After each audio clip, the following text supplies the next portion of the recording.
नमस्कार, सुप्रभात. मागच्या वेळेपासून आपण तुकाराम महाराजांच्या 12 अभंगांना सुरुवात केली. चरित्र पाहिलं. आजपासून खऱ्या अर्थानं पहिल्या अभंगाला सुरुवात करतोय. आजचे अभंगाची सुरुवात करते सुमेधा कुलकर्णी.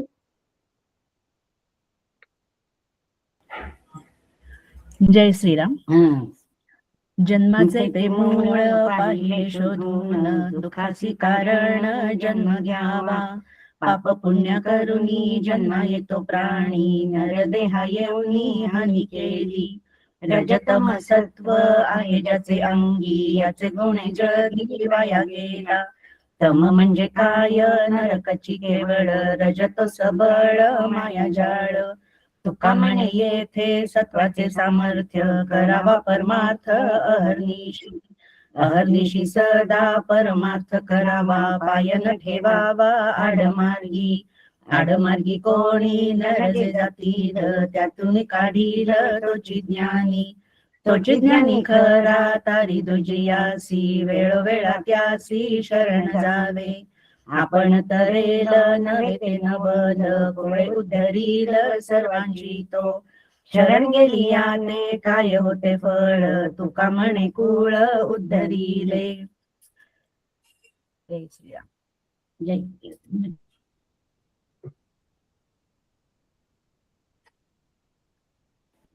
एवढंच म्हणायचं होतं ना, 2 अभंग. हा चालेल, आपण आज एवढे कव्हर करू आणि मग पुढच्याला पुढचे करू. चालेल.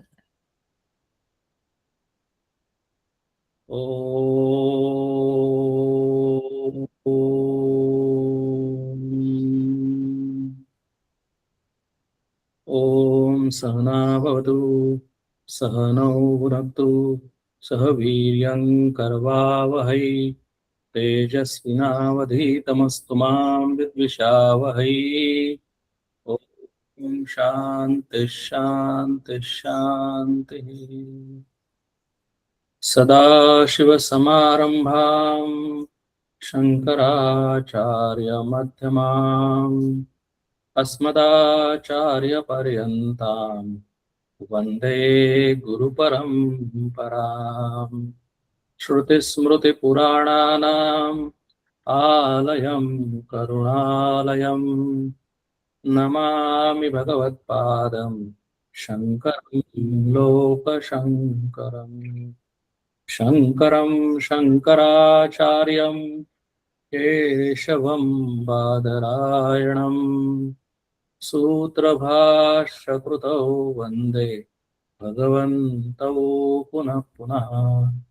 ईश्वरो गुरुरात्मेति मूर्तिभेदविभागिनी व्योमवद्व्याप्तदेहाय दक्षिणामूर्तये नमः। मागच्या रविवारी आपण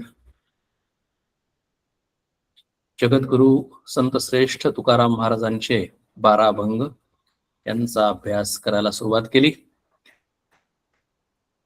मागच्या रविवारी प्रस्तावना या सगळ्या 12 अभंगांची आणि थोडंसं आपण चरित्र सुद्धा पाहिलं संक्षिप्तपणाने तुकाराम महाराजांचं।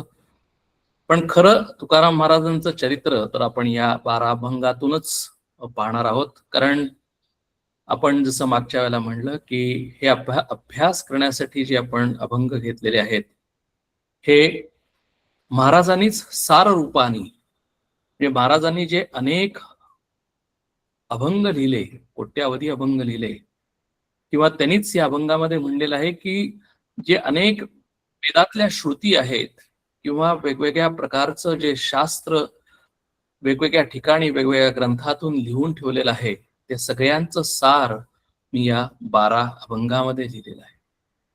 आणि म्हणून साधकासाठी, प्रत्येक साधकासाठी, जो साधक खरोखर या मार्गावर आहे, अध्यात्म मार्गामध्ये, परमार्थ मार्गामध्ये अग्रेसर आहे, तो त्यासाठी प्रयत्न करतोय, त्यासाठी वेगवेगळ्या साधना करतोय, उपासना करतोय, त्यासाठी हे अभंग अतिशय वंदनीय आहेत, आचरणीय आहेत। आणि म्हणूनच या अभंगांचा ज्याला आम्ही अभ्यास करतो की त्याचं आचरण आम्ही करायचं यासाठी आम्ही अभ्यास करतो।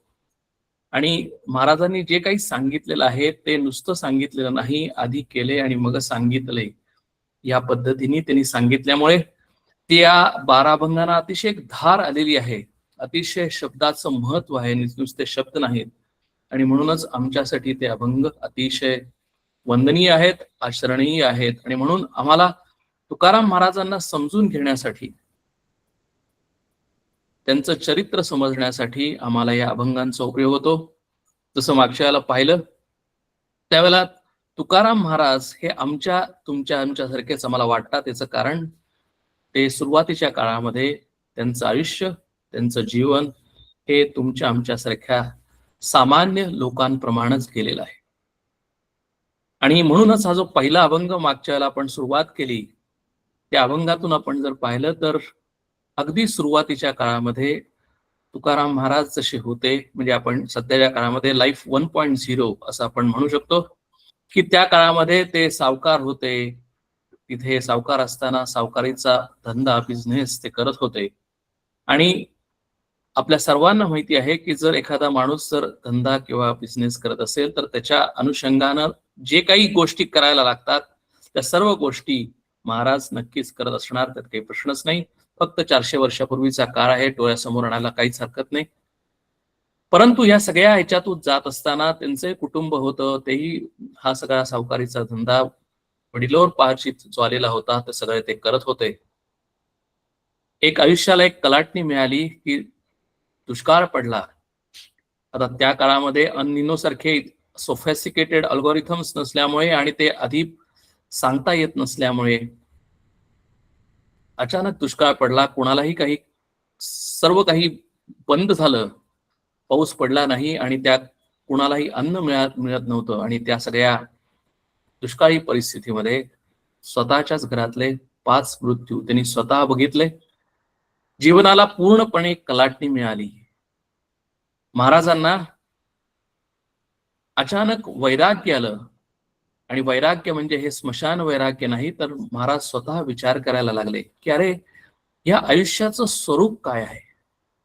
म्हणजे मी या आयुष्यामध्ये आलो खरा, मी जगतोय खरा, मी सावकारीचा धंदा करतोय खरा, परंतु माझ्या हातात काय आहे.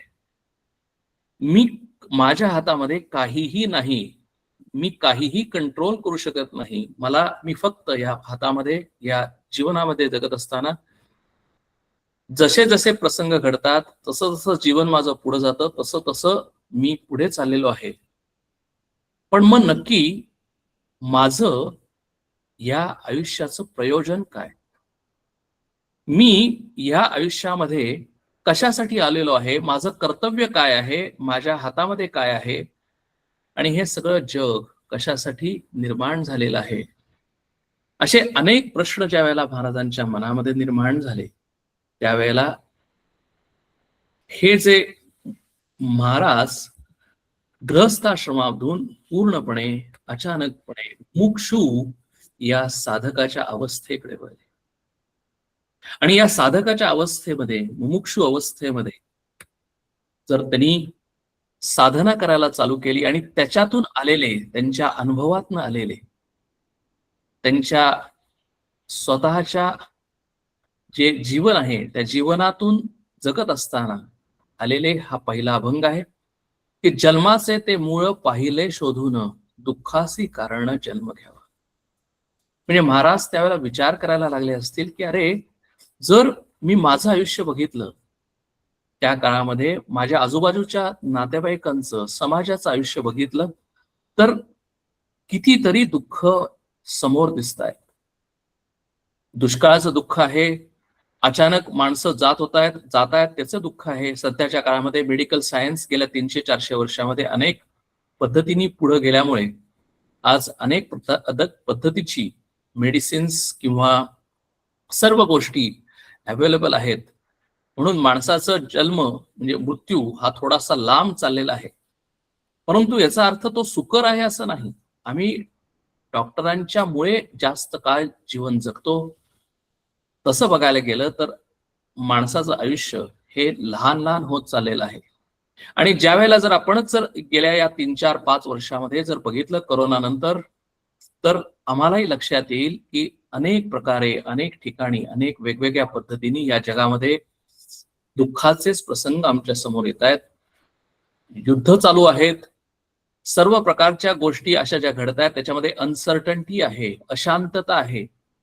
आणि म्हणूनच ज्या वेळेला असे प्रसंग घडतात त्यावेळेला साधक जन्माला येतो आणि तो विचार करायला लागतो की अरे मी जन्म कशाला घेतला, आणि इथे जर मी या पृथ्वीवर जर जन्म घेऊन आलेलो असेल तर मग माझ्या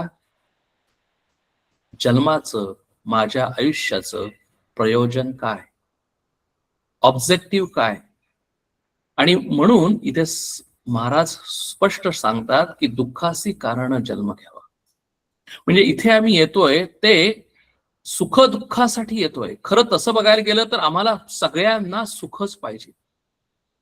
या जर आपण जर संबंध सगळ्या 7 बिलियन पीपल या जगातल्या सगळ्या लोकांना, की जरी आपण आता इराण घेतलं की US घेतलं किंवा इस्रायल घेतलं किंवा गाझापट्टी किंवा युक्रेन, रशिया किंवा जिथं जिथं युद्ध चाललेली आहे तिथल्या सगळ्या लोकांना जरी विचारलं तर कुणालाही युद्ध नको आहे, परंतु आम्हाला ते युद्ध सामना सगळ्यांना करायला लागतो.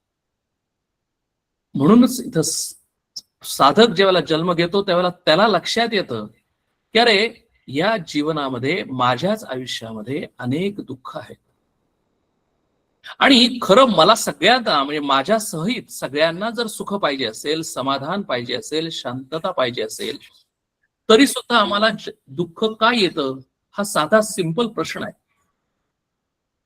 म्हणजे जर जर ऍब्सोल्युटली जर बघितलं तर या जगामध्ये कुठल्याही माणसाला दुःख व्हावं आपल्याला असं कधीही वाटत नाही.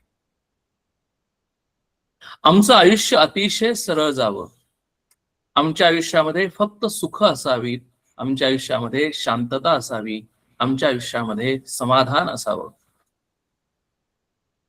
आणि आम्ही अतिशय शांततेनं, समाधानानं, सुखानं ह्या आयुष्य काढावं असं प्रत्येक माणसाचं म्हणणं आहे. नवे नवे विशफुल थिंकिंग आहे.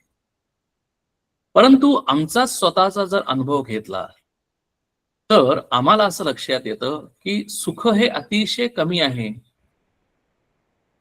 सुख जवा एवढे, दुःख पर्वता एवढे. म्हणजे अनेक वेळेला जीवनामध्ये जगत असताना आयुष्यामध्ये प्रसंग येतात, एखादा सुखाचा प्रसंग येतो, परंतु त्याच्यानंतर दुःख दुःख दुःख दुःख दुःख दुःख दुःख आणि मग एखादं छोटस सुख येतं. आणि म्हणून इथे महाराज प्रश्न विचारतात की अरे या जन्माचं मूळ काय आहे. मग जन्म आम्ही घेतो ते कशासाठी घेतो. जर जन्म घेतल्यानंतर जर इथं दुःखच जर असेल तर कोणाला जन्म घ्यावा असं वाटेल. उत्तर सरळच आहे की जर एखादा जर जीवनामध्ये जगत असताना जर फक्त आयुष्यात दुःखच येणार असेल असं जर कुणाला कळलं तर कोणालाही या पृथ्वीवर जन्म घ्यावासा वाटणार नाही. कारण दुःखासाठी कुणालाही जन्म घ्यावा असं मनात कधीही येणार नाही. पण तरी सुद्धा आम्ही इथे जन्माला आलेलो आहोत. आम्ही या पृथ्वीवर या सुखदुःखाच्या प्रसंगातून, आम्हाला अनुभवातून आम्ही जातो आहोत. आम्हाला जायलाच लागतं. जणू काही कुणीतरी आम्हाला फोर्स केलेला आहे. या अशा पद्धतीने आम्ही या जीवनामध्ये येतो, जन्म घेतो आणि आम्ही जीवन जगत असतो. आणि म्हणून महाराज ज्या वेळेला साधना करतात, आपण मागच्या वेळेला पाहिलेलं होतं की महाराजांची साधनाची पद्धत अतिशय सुरेख आहे. कारण त्या काळामध्ये तेहूमध्ये जर महाराजांनी जन्म घेतला असेल तर त्यांच्या शेजारीच आळंदी आहे आणि आळंदीमध्येच त्यांच्या आधी साधारणपणे 400 वर्षापूर्वी आमचे ज्ञानोबा माऊली येऊन गेलेले आहेत आणि त्यांची ज्ञानेश्वरी त्यांच्या हाताला लागली. अनेक पारायण केली. ज्ञानेश्वरी ही भावार्थ दीपिका असल्यामुळे गीतेचं जवळजवळ सर्व माऊलींनी जे केलेलं जे वर्णन आहे हे नुसतं ट्रान्सलेशन नाही, तर ती भावार्थ दीपिका असल्यामुळे माऊलींनी त्याच्यामध्ये स्वतःचं अंतःकरण घातलेलं आहे, स्वतःचा अनुभव घातलेला आहे, स्वतःचं सर्व काही त्याच्यामध्ये ज्ञानेश्वरीमध्ये घातलेलं असल्यामुळे, आणि ज्ञानेश्वरी त्यावेळेला प्राकृत किंवा मराठीत असल्यामुळे करण्यासाठी सोपी होती. त्यामुळे महाराजांनी ज्ञानेश्वरीची अनेक वेळेला पारायण केली, आणि नुसती पारायण नाही तर त्याच्यावर ज्या वेळेला त्यांनी त्याचा अभ्यास केला, त्याच्यावर चिंतन केलं, त्यावेळेला त्यांना एक लक्षात आलं की पाप पुण्य करुणी जन्मा येतो प्राण. की अरे, आम्ही ज्या वेळेला जन्म घेतो किंवा आम्हाला कुठला तरी जन्म मिळतो किंवा आमच्या आयुष्यामध्ये सुख दुःखादी प्रसंग येतात, हे आमच्या हातात नसून आम्हीच जे केलेलं कर्म आहे, आम्हीच जे केलेलं काम आहे, जे काही चांगलं काम असेल त्याला पुण्य कर्म म्हणतात, आणि जे वाईट काम असेल त्याला पाप कर्म असं म्हणतात. आणि पुण्य कर्म आणि पाप कर्म म्हणजे चांगलं काम आणि वाईट काम हे आम्ही ज्या वेळेला करतो, त्यावेळेला त्या चांगल्या कामाचं फळ मिळालंच पाहिजे, चांगलं फळ मिळालं पाहिजे, आणि वाईट कामाचं वाईट फळ मिळालंच पाहिजे. त्यालाच आम्ही पाप आणि पुण्य असं म्हणतो. आणि जर आम्ही पाप आणि पुण्य जर करत असू, म्हणजेच चांगलं काम आणि वाईट काम जर या नरदेहामध्ये येऊन करत असू, तर जर काय होत असेल, तर त्या पापाचं आणि त्या पुण्याचं फळ मला भोगायला लागतं. अगदी साधा सरळ सगळ्यांचाच अनुभव आहे की जर एखादा मुलगा अभ्यास करत असेल, त्याचं कर्तव्य आहे की आपण अभ्यास करणं पाहिजे, आणि अभ्यास केल्यानंतर म्हणजेच त्याच्या दृष्टीनं हे कर्म झालं, आणि त्याचं कर्तव्य कर्म केलं त्यानं, क्रियाकर्म केलं त्यानं, आणि त्याला त्याचं फळ मिळालं की त्याला चांगले मार्क्स पडले, त्याचा पहिला नंबर आला, हेच त्याचं पुण्य फळ त्याला मिळालेलं आहे. म्हणजे प्रत्येक कर्माचं फळ आम्हाला मिळालंच पाहिजे, हा कर्मसिद्धांत आहे. आणि हा कर्मसिद्धांत भगवंतानी सुद्धा अर्जुनाला पहिल्यांदा 3ऱ्या 4थ्या 5व्या अध्यायामध्ये व्यवस्थित समजावून सांगितला, आणि हेही सांगितलं की जर मनुष्य म्हणून जर जन्माला आला असशील, तर याचं कारण एकच आहे की मनुष्य जन्मामध्ये तुला सुख आणि दुःख भोगायलाच लागणार. कारण का, की जी पाप आणि पुण्य कर्म केलेली आहेस, ती सगळ्या पाप आणि पुण्य कर्मांची फळं तुला मिळालेलीच आहेत त्या जन्मामध्ये, असं सांगता येत नाही. म्हणजे भगवंत सुद्धा गीतेमध्ये म्हणतात की ज्या वेळेला तुम्ही एखादं कर्म करता, त्यावेळेला काही कर्मांचं फळ आम्हाला लगेच मिळतं. म्हणजे आम्हाला भूक लागलेली आहे, म्हणून इच्छा निर्माण झाली, कामना निर्माण झाली की मला आता जेवणं आवश्यक आहे, मी जेवायला जातो, जेवण करतो, आणि माझं फळ मिळून म्हणून मला भूक शमते. हे फळ आम्हाला लगेच मिळालं, कळायला सोपं आहे. अभ्यास केला आणि मी परीक्षा दिली, 1 वर्षामध्ये मला ते फळ मिळालं, हेही कळायला सोपं आहे. परंतु जर वयाच्या 6व्या वर्षी एखाद्या मुलाने ठरवलं की मला PhD साठी मला फळ पाहिजे, तर ते फळ त्याला 1 वर्षात मिळणं शक्य नाही. तर त्यासाठी त्याला किमान 1ली ते PhD पर्यंत, म्हणजे किमान त्याला 17, 18, 20 वर्ष अभ्यास केला पाहिजे. म्हणजे तेच फळ मिळायला त्याला 20 वर्ष वाट पाहायला लागते. आणि त्याच पद्धतीने जेवढी आमची कामना जास्त, जेवढी आमची फळाची इच्छा जास्त, त्याप्रमाणे सर्वच फळं आम्हाला या जन्मात मिळतीलच असं सांगता येत नाही. आणि जर या जन्मामध्ये आम्हाला जर ती फळं जर मिळाली नसतील, तर ती फळं भोगण्यासाठी आम्हाला परत या पृथ्वीवर जन्म घेतलाच पाहिजे. हा भगवंतानी सांगितलेला कर्मसिद्धांत गीतेमध्ये आहे, तोच ज्ञानेश्वरीमध्ये आहे. आणि म्हणूनच असं म्हणलं जातं की आम्ही मनुष्य जन्म घेतलेला आहे, याचं कारण असं आहे की आम्ही मागच्या जन्मामध्ये किंवा त्याच्या मागच्या जन्मामध्ये जी काही कर्म केलेली आहेत, त्या सर्व कर्मांचं एक फळ म्हणून ज्या वेळेला पाप आणि पुण्य समसमान होतं, त्यावेळेला आम्हाला नरदेह मिळतो.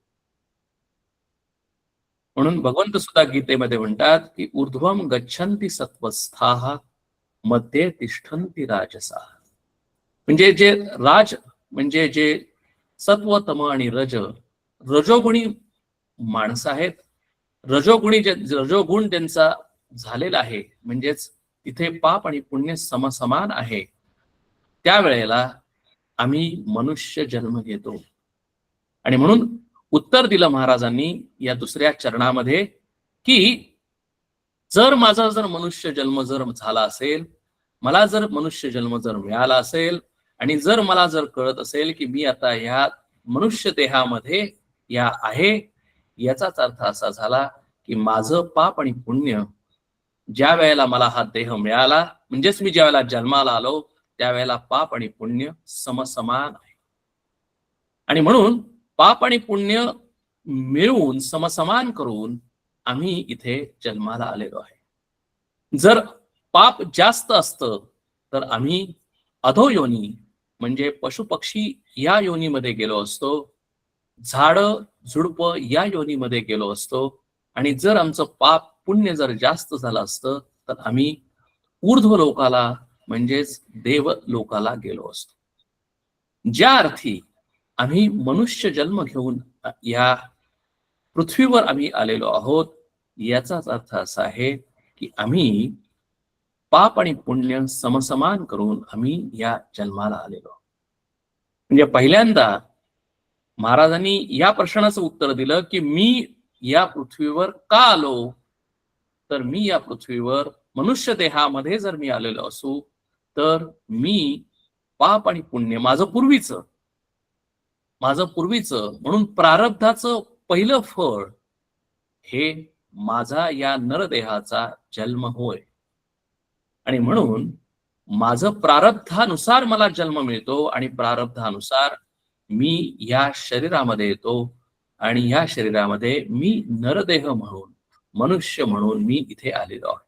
का आलेलो आहे, तर जे काही मला फळं भोगायची राहिलेली आहेत ती फळं भोगण्यासाठी मी हा जन्म घेतलेला आहे, मनुष्य देह घेतलेला आहे.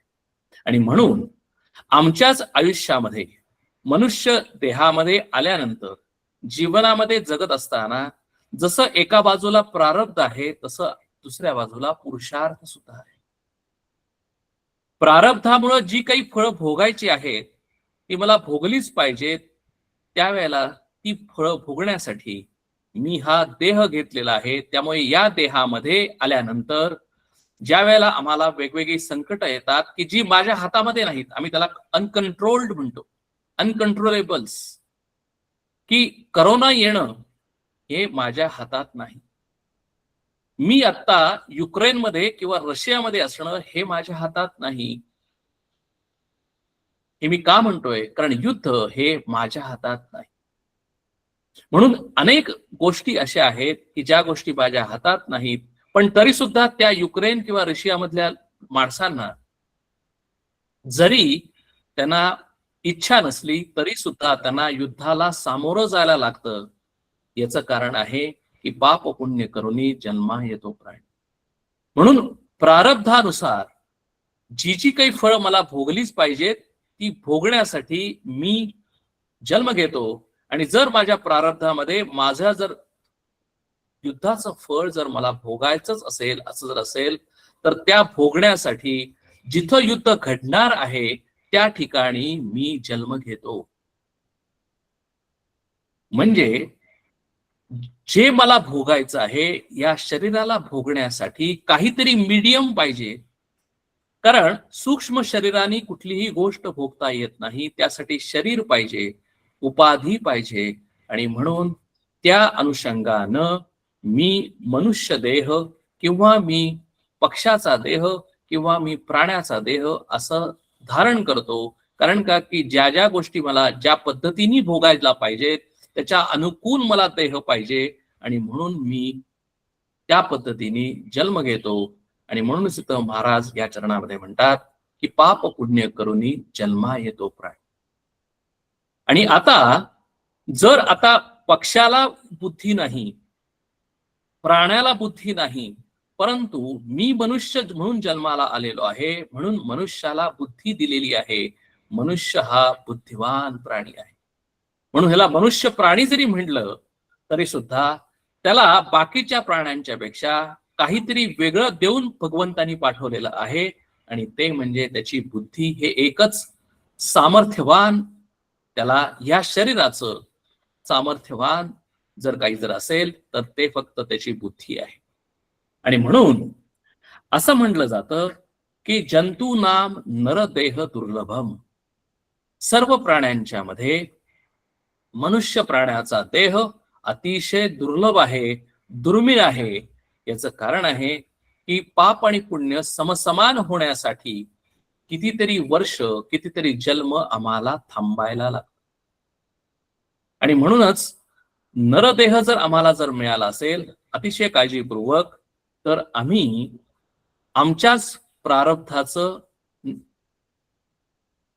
आम्ही गुणगान गाऊन आम्ही त्या भगवंताला प्रार्थना केली पाहिजे की भगवंता, तू आम्हाला मनुष्य देह देऊन मनुष्य जन्मामध्ये घालून तू आमच्यावर किती उपकार केलेले आहेस, तू आम्हाला किती कृतकृत्य केलेलं आहेस, तू आम्हाला किती आमच्यावर कृपा केलेली आहेस. कारण का की मनुष्य देहामध्येच फक्त मनुष्याला बुद्धीनं विचार करता येतो, विवेक करता येतो.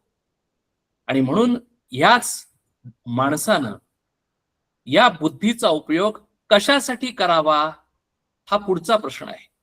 म्हणून आता दुसऱ्या चरणामध्ये महाराज म्हणतात की नरदेहा येऊनी हानी केली. कारण आता आम्हाला नरदेह मिळाला हे कळलं. आता नरदेहामध्ये खरं तसं बघायला गेलं तर आम्हाला बुद्धी दिलेली आहे.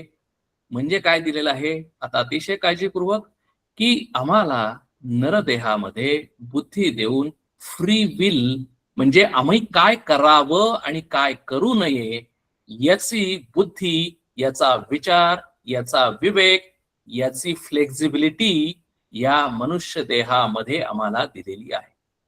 आणि म्हणूनच मनुष्य देह इतका अतिशय दुर्लभ आहे. याचं कारण का?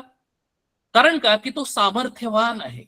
तो सामर्थ्यवान का आहे तर त्याला बुद्धी दिलेली असल्यामुळे ती फक्त भोग योनी नाही, ते आम्ही फक्त पाप पुण्य केलेली जी फळं आहेत ती फक्त भोगायला येत नाही, तर या मनुष्य देहामध्ये येऊन आम्ही काहीतरी पुरुषार्थ करू शकतो, आम्ही काहीतरी अशी कर्म करू शकतो, असा काही पुरुषार्थ करू शकतो, अशा काही गोष्टी करू शकतो की आम्ही या देहातून, देहाचा मृत्यू होण्याच्या पूर्वी, म्हणजेच याची देही याची डोळा, म्हणजेच या शरीरामध्ये असताना, म्हणजेच या शरीरामध्ये जीवन जगत असताना असं काही कृत्य करू शकतो, असं काही गोष्टी करू शकतो, असं काही कर्म करू शकतो की आम्ही उद्धरेत आत्मनात्मानम, अशा पद्धतीने आम्ही आमच्याच नरदेहाचा उद्धार करून आम्ही या जीवन मृत्यू या चक्रातून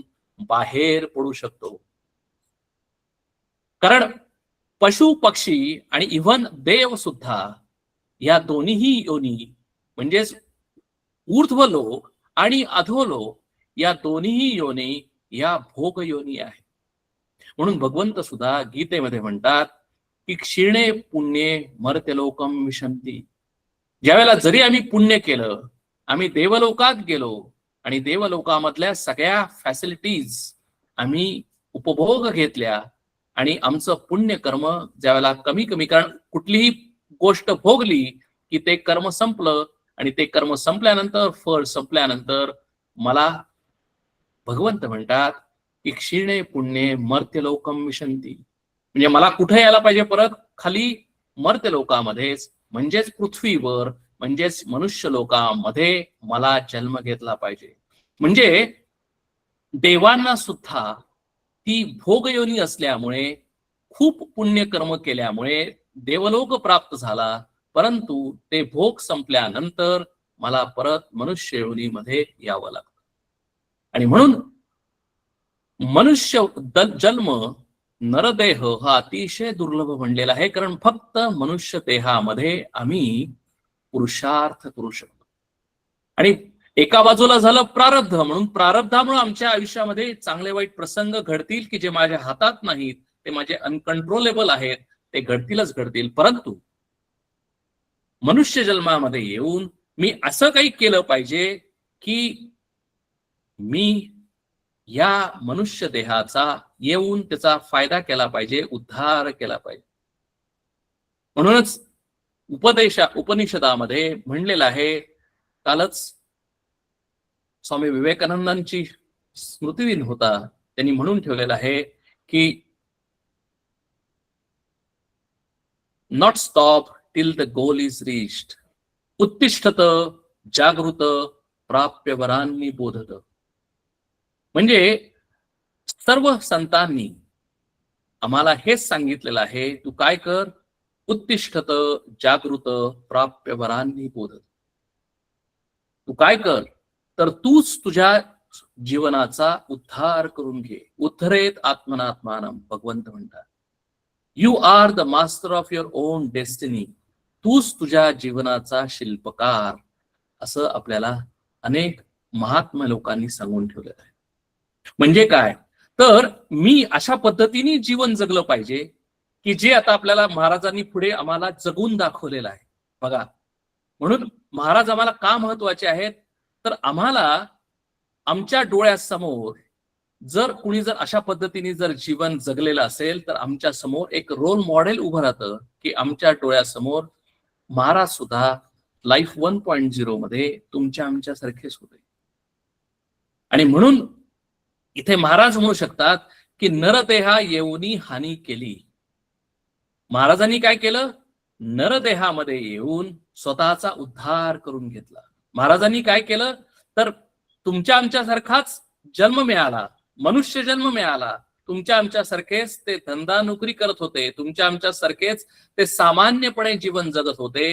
परंतु त्यांच्या हातामध्ये ज्ञानेश्वरी आली, त्यांनी त्याचा चिंतन केलं, त्याच्याप्रमाणे उपासना केली, साधना केली आणि स्वतःचा उद्धार करून ते संत पदाला गेले. म्हणजेच काय केलं, त्यांना मोक्ष मिळाला, म्हणजेच ते सदैह वैकुंठाला गेले. म्हणजेच आता सध्याच्या भाषेमध्ये सेल्फ रिअलायझेशन झालं. म्हणजेच काय झालं, तर या जीवनामध्ये जगत असतानाच बघा, मोक्ष म्हणजे मेल्यानंतर काही नाही, तर याची तेही याची डोळा, याच जीवनामध्ये जगत असताना माझं आयुष्य शांतपणानं चाललेलं आहे. माझ्या आयुष्यामध्ये कितीही वाईट संकट आली, माझ्या आयुष्यामध्ये कितीही दुःखासाठी प्रसंग निर्माण झाले, तरी सुद्धा मी शांत आहे, मी सुखी आहे, मी समाधानी आहे, मी स्थिर आहे. असं ज्या वेळेला होतं, त्याच वेळेला महाराज होतात. त्याच वेळेला उद्धरेत आत्मात्मानं, म्हणजेच या नरदेहामध्ये येऊन मी माझ्या जीवनाचा उद्धार केलेला आहे, असा त्याचा अर्थ होतो. याच जीवनामध्ये येऊन मी काय मिळवलं, जर वयाच्या शेवटी म्हातारपणी किंवा जर आम्हाला जर विचारलं की डेड बेडवर असताना की तू काय मिळवलंस या इथे येऊन, तर जर असं जर उत्तर मिळालं की अरे मी एवढी घरं बांधली, इतके पैसे मिळवले, इतकी मुलंबाळं झाली, या सगळ्यांची कर्तव्य केली, तर असं जर एखाद्याचं जर उत्तर आलं असेल, तर महाराज म्हणतात नरदेहा येऊनी हानी केली. का हानी केली, की अरे एवढा तुला सोन्यासारखा मनुष्याचा जन्म मिळालेला होता, तुला भगवंतानी तो देह मिळाल्यानंतर तुला बुद्धी देऊन तुला उद्धार करण्यासाठी एक अपॉर्च्युनिटी दिलेली होती. तुझ्याच या नरदेहामध्ये येऊन तू स्वतःचा उद्धार करून एक अमरत्व मिळवण्यासाठी तू प्रयत्न करू शकत होतास. तूच तुझ्या डेस्टिनी, म्हणजे you are the master of your destiny, म्हणजे तूच तुझं उज्ज्वल भवितव्य जर घडवण्यासाठी कटिबद्ध राहिला असतास, तर तूच खरोखर हे शरीर पडण्याच्या अगोदर अशी काही कर्म केली असतीस, अशी काही साधना केली असतीस, असं काही मिळवलं असतंस की जेणेकरून तुला परत कुठल्याही देहामध्ये यावं लागलं नसतं. आणि म्हणूनच अर्जुन सुद्धा म्हणतो की नरदेहामध्ये येऊन मी जर काय केलं असेल, गीता ऐकल्यानंतर त्याचं वाक्य आहे की नष्टो मोहः स्मृतिर्लब्ध्वा तव प्रसादात मयाच्युत स्थितोस्मी गत संदेहः करिष्ये वचनम तव. काय झालं तर मी स्थिर झालो. आज बघा आम्ही हानी करतो म्हणजे काय करतो तर हानी करतो म्हणजेच या मनुष्य देहामध्ये येऊन आम्ही संबंध आयुष्यभर रडत बसतो. आमच्या आयुष्यामध्ये असे वाईट प्रसंग आहेत, आमच्या आयुष्यामध्ये हे प्रॉब्लेम्स आहेत, मला हे मिळालेलं नाही, मला ते मिळालेलं नाही. ज्या वेळेला आम्ही व्हिक्टिम मेंटॅलिटी मध्ये जातो, ज्या वेळेला आम्ही असं समजतो की मी आता इथे काहीच करत नाही, मी हतबल आहे, मला आता काहीही माझा उपयोग नाही, असं ज्या वेळेला मी करतो त्यावेळेला महाराज म्हणतात की नरदेहा येऊनी हानी केली. कारण का की तू तुझ्या नरदेहाचं महत्वच जाणलेलं नाहीस, तू तुझ्या बुद्धीचं महत्वच जाणलेलं नाहीस. तुझ्या या बुद्धीनं तू सर्व काही करू शकतोस, तू देवता नव्हे देवतांच्या वरती जाऊ शकतोस. इतका या नरदेहाचं आणि या बुद्धीचं इतकं महत्व आहे. आणि ते महत्व न लक्षात घेता तू जर फक्त खाओ पिओ मजा करो, तू फक्त नेहमीप्रमाणे हे घर घे, ते घर घे, हे संपत्ती घे, ही गाडी घे, अशा पद्धतीने जर तू जगत असशील, याचा अर्थ असा नव्हे की ते करायचं नाही, ते तर करायचंच आहे. ते कशासाठी करायचं आहे तर माझं आयुष्य कम्फर्टेबल जावं म्हणून करायचं आहे. माझ्या आयुष्यामध्ये मला हॅपीनेस यावा म्हणून कधीही ते होऊ शकत नाही. कारण ह्या विषयांच्या गोष्टींनी आम्ही कधीही सुखी समाधानी होऊ शकत नाही. हे निर्विवाद सत्य आहे. आणि म्हणून जर आम्ही विषयांच्या पाठीमागे लागलो आणि विषयातून आम्हाला सुख समाधान शांती जर मिळेल असं जर आम्ही समज केला आणि अशा पद्धतीने आम्ही जीवन जर जगत असू तर नरदेहा येऊनी हानी केली असं म्हणतात. कारण का की मग आमचं आयुष्य आणि पशुपक्ष्यांचं आयुष्य याच्यामध्ये काहीच फरक नाही. ते सुद्धा येतात, खाओ पिओ, ते सुद्धा त्यांना सुद्धा जेवण लागतं आणि नंतर ते प्रजापत्ती करतात आणि ते निघून जातात. जसं आम्ही 3 BHK बांधतो तसं तेही त्यांच्या दृष्टीनं घरटं बांधतात, अतिशय वेगवेगळ्या पद्धतीने घरटं बांधतात. त्यांच्या राज्यामध्ये सुद्धा वेगवेगळ्या पद्धतीची घरं आहेत. आणि मग आमच्यामध्ये आणि त्यांच्यामध्ये काय फरक आहे. आणि म्हणून इथं महाराज अतिशय कठोरपणाने म्हणतात की तू जर काय केलं असेल तर नरदेहामध्ये येऊन तू तुझी स्वतःची हानी केलेली आहेस. आता मी परत उलट म्हणतो की या नरदेहाचा उपयोग करून आज आम्ही प्रचंड कम्फर्टेबल लाईफ जगू शकतो. कसं जगू शकतो? आर्टिफिशियल इंटेलिजन्स पहा, किंवा आतापर्यंत गेल्या 50 वर्षामध्ये आम्हीच नरदेहामध्ये येऊन आमच्याच बुद्धीचा उपयोग करून माणसाचं आयुष्य कम्फर्टेबल करण्यासाठी जे काही शोध लावलेले आहेत ते माणसासाठी उपयोगीच आहेत, प्रश्नच नाही.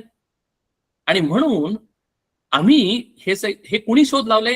हे नरदेहामध्येच येऊन माणसाच्या बुद्धिमत्तेनंच लावलेले आहेत. ते सायंटिस्ट असतील, ते डॉक्टर्स असतील, कारण डॉक्टर्सनी या देहामध्ये येऊन अनेक चमत्कार केलेले आहेत.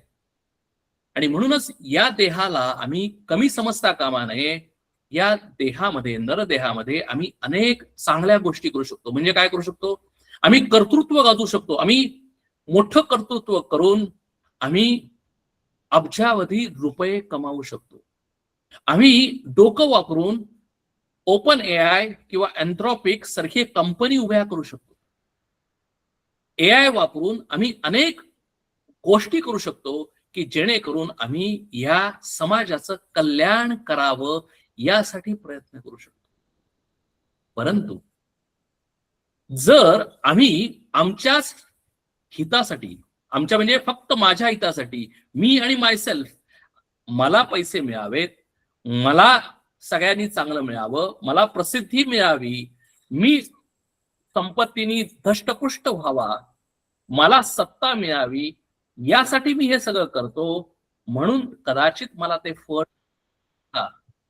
परंतु जर त्याचा उपयोग मी जर मनुष्याच्या म्हणजे ह्युमन मनकाइंडसाठी चांगला होईल अशा पद्धतीने जर केला नाही तर नरदेहा येऊनी हानी केली हेच वाक्य बरोबर आहे. म्हणून इथे पुढच्या चरणामध्ये इथं महाराज म्हणतात की नक्की आम्ही का करतो. आता कुठली गोष्ट बघा, पुढच्या चरणामध्ये सांगतात की रजतम सत्व आहे ज्याचे अंगी, याचे गुणे जगी वाया केला. म्हणजे काय झालं की आता प्रत्येक मनुष्य जर जन्माला आला असेल तर प्रत्येक मनुष्यामध्ये, म्हणजे तो मनुष्य इंडियन असेल, भारतीय असेल, अमेरिकन असेल, जॅपनीज असेल, रशियन असेल, इराणियन असेल, युक्रेनियन असेल, कुठलाही असेल, त्याच्यामध्ये हे 3 गुण असलेच पाहिजेत. कुठले 3 गुण? सत्व, रज आणि तम.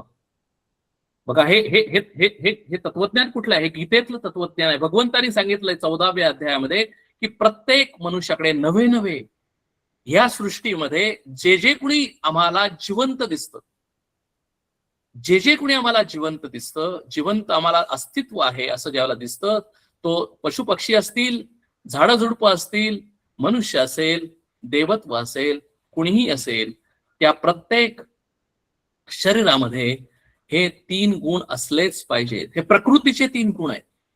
म्हणून प्रकृतीमधून, या मायेमधून, या जगदंबेमधून किंवा या सृष्टीमध्ये जे काही आम्हाला दिसतं ते सर्व या 3 गुणामधूनच बनलेलं आहे. आता पुढचा प्रश्न इथं महाराज प्रश्न उपस्थित करतात की जर आता बघा की काही गोष्टी मला गिव्हन आहेत, मला दिलेल्या आहेत आणि या प्रारब्धाच्या आहेत. या प्रारब्धामुळे मला मनुष्य देह मिळालेला आहे आणि या प्रारब्धामुळे माझ्याच या देहामध्ये, माझ्याच या अंतःकरणामध्ये 3 गुण आहेत. आणि आता मी जर मनुष्य, आपण मगाशी पाहत होतो की जर माझ्या मनामध्ये मी जर मनुष्य जन्म जर मिळाला असेल तर प्रिडॉमिनंटली माझ्यामध्ये रजोगुण आहे. याचा अर्थ असा नव्हे की माझ्याकडे सत्वगुण नाही, याचा अर्थ असाही नव्हे की माझ्याकडे तमोगुण नाही. माझ्याकडे 3ही गुण आहेत. पण ज्या वेळेला मी मनुष्य जन्म घेऊन आलो त्यावेळेला प्रिडॉमिनंटली माझ्यामध्ये रजोगुण आहे. आणि म्हणून परिस्थितीनुसार माझ्या मनामध्ये कधी सत्वगुण येतो, कधी तमोगुण येतो आणि जास्तीत जास्त वेळेला रजोगुण येतो. आणि मग आता पुढच्या वेळेला आपल्याला समजून घेतलं पाहिजे की अरे, जर मी ह्या जीवनामध्ये जगत असेल तर कशामुळे मी जगतो, म्हणजे कुठली गोष्ट मी कधी करावी हे कोण ठरवतो. म्हणजे अभ्यास करायचा का नाही हे कशावरून ठरलं जातं, किंवा मला आता कष्ट केले पाहिजेत, मला आता नोकरी मिळवली पाहिजे, मला चांगलं पॅकेज मिळवलं पाहिजे, किंवा मला आता नोकरी सोडून मला आता माझं स्वतःचा बिझनेस किंवा स्वतःचं कंपनी चालू केली पाहिजे, हे कोण ठरवतं? आम्ही म्हणतो की मी ठरवतो. शास्त्र सांगतं की हे मी ठरवत नाही, माझ्यामध्ये असलेले गुण ठरवतात.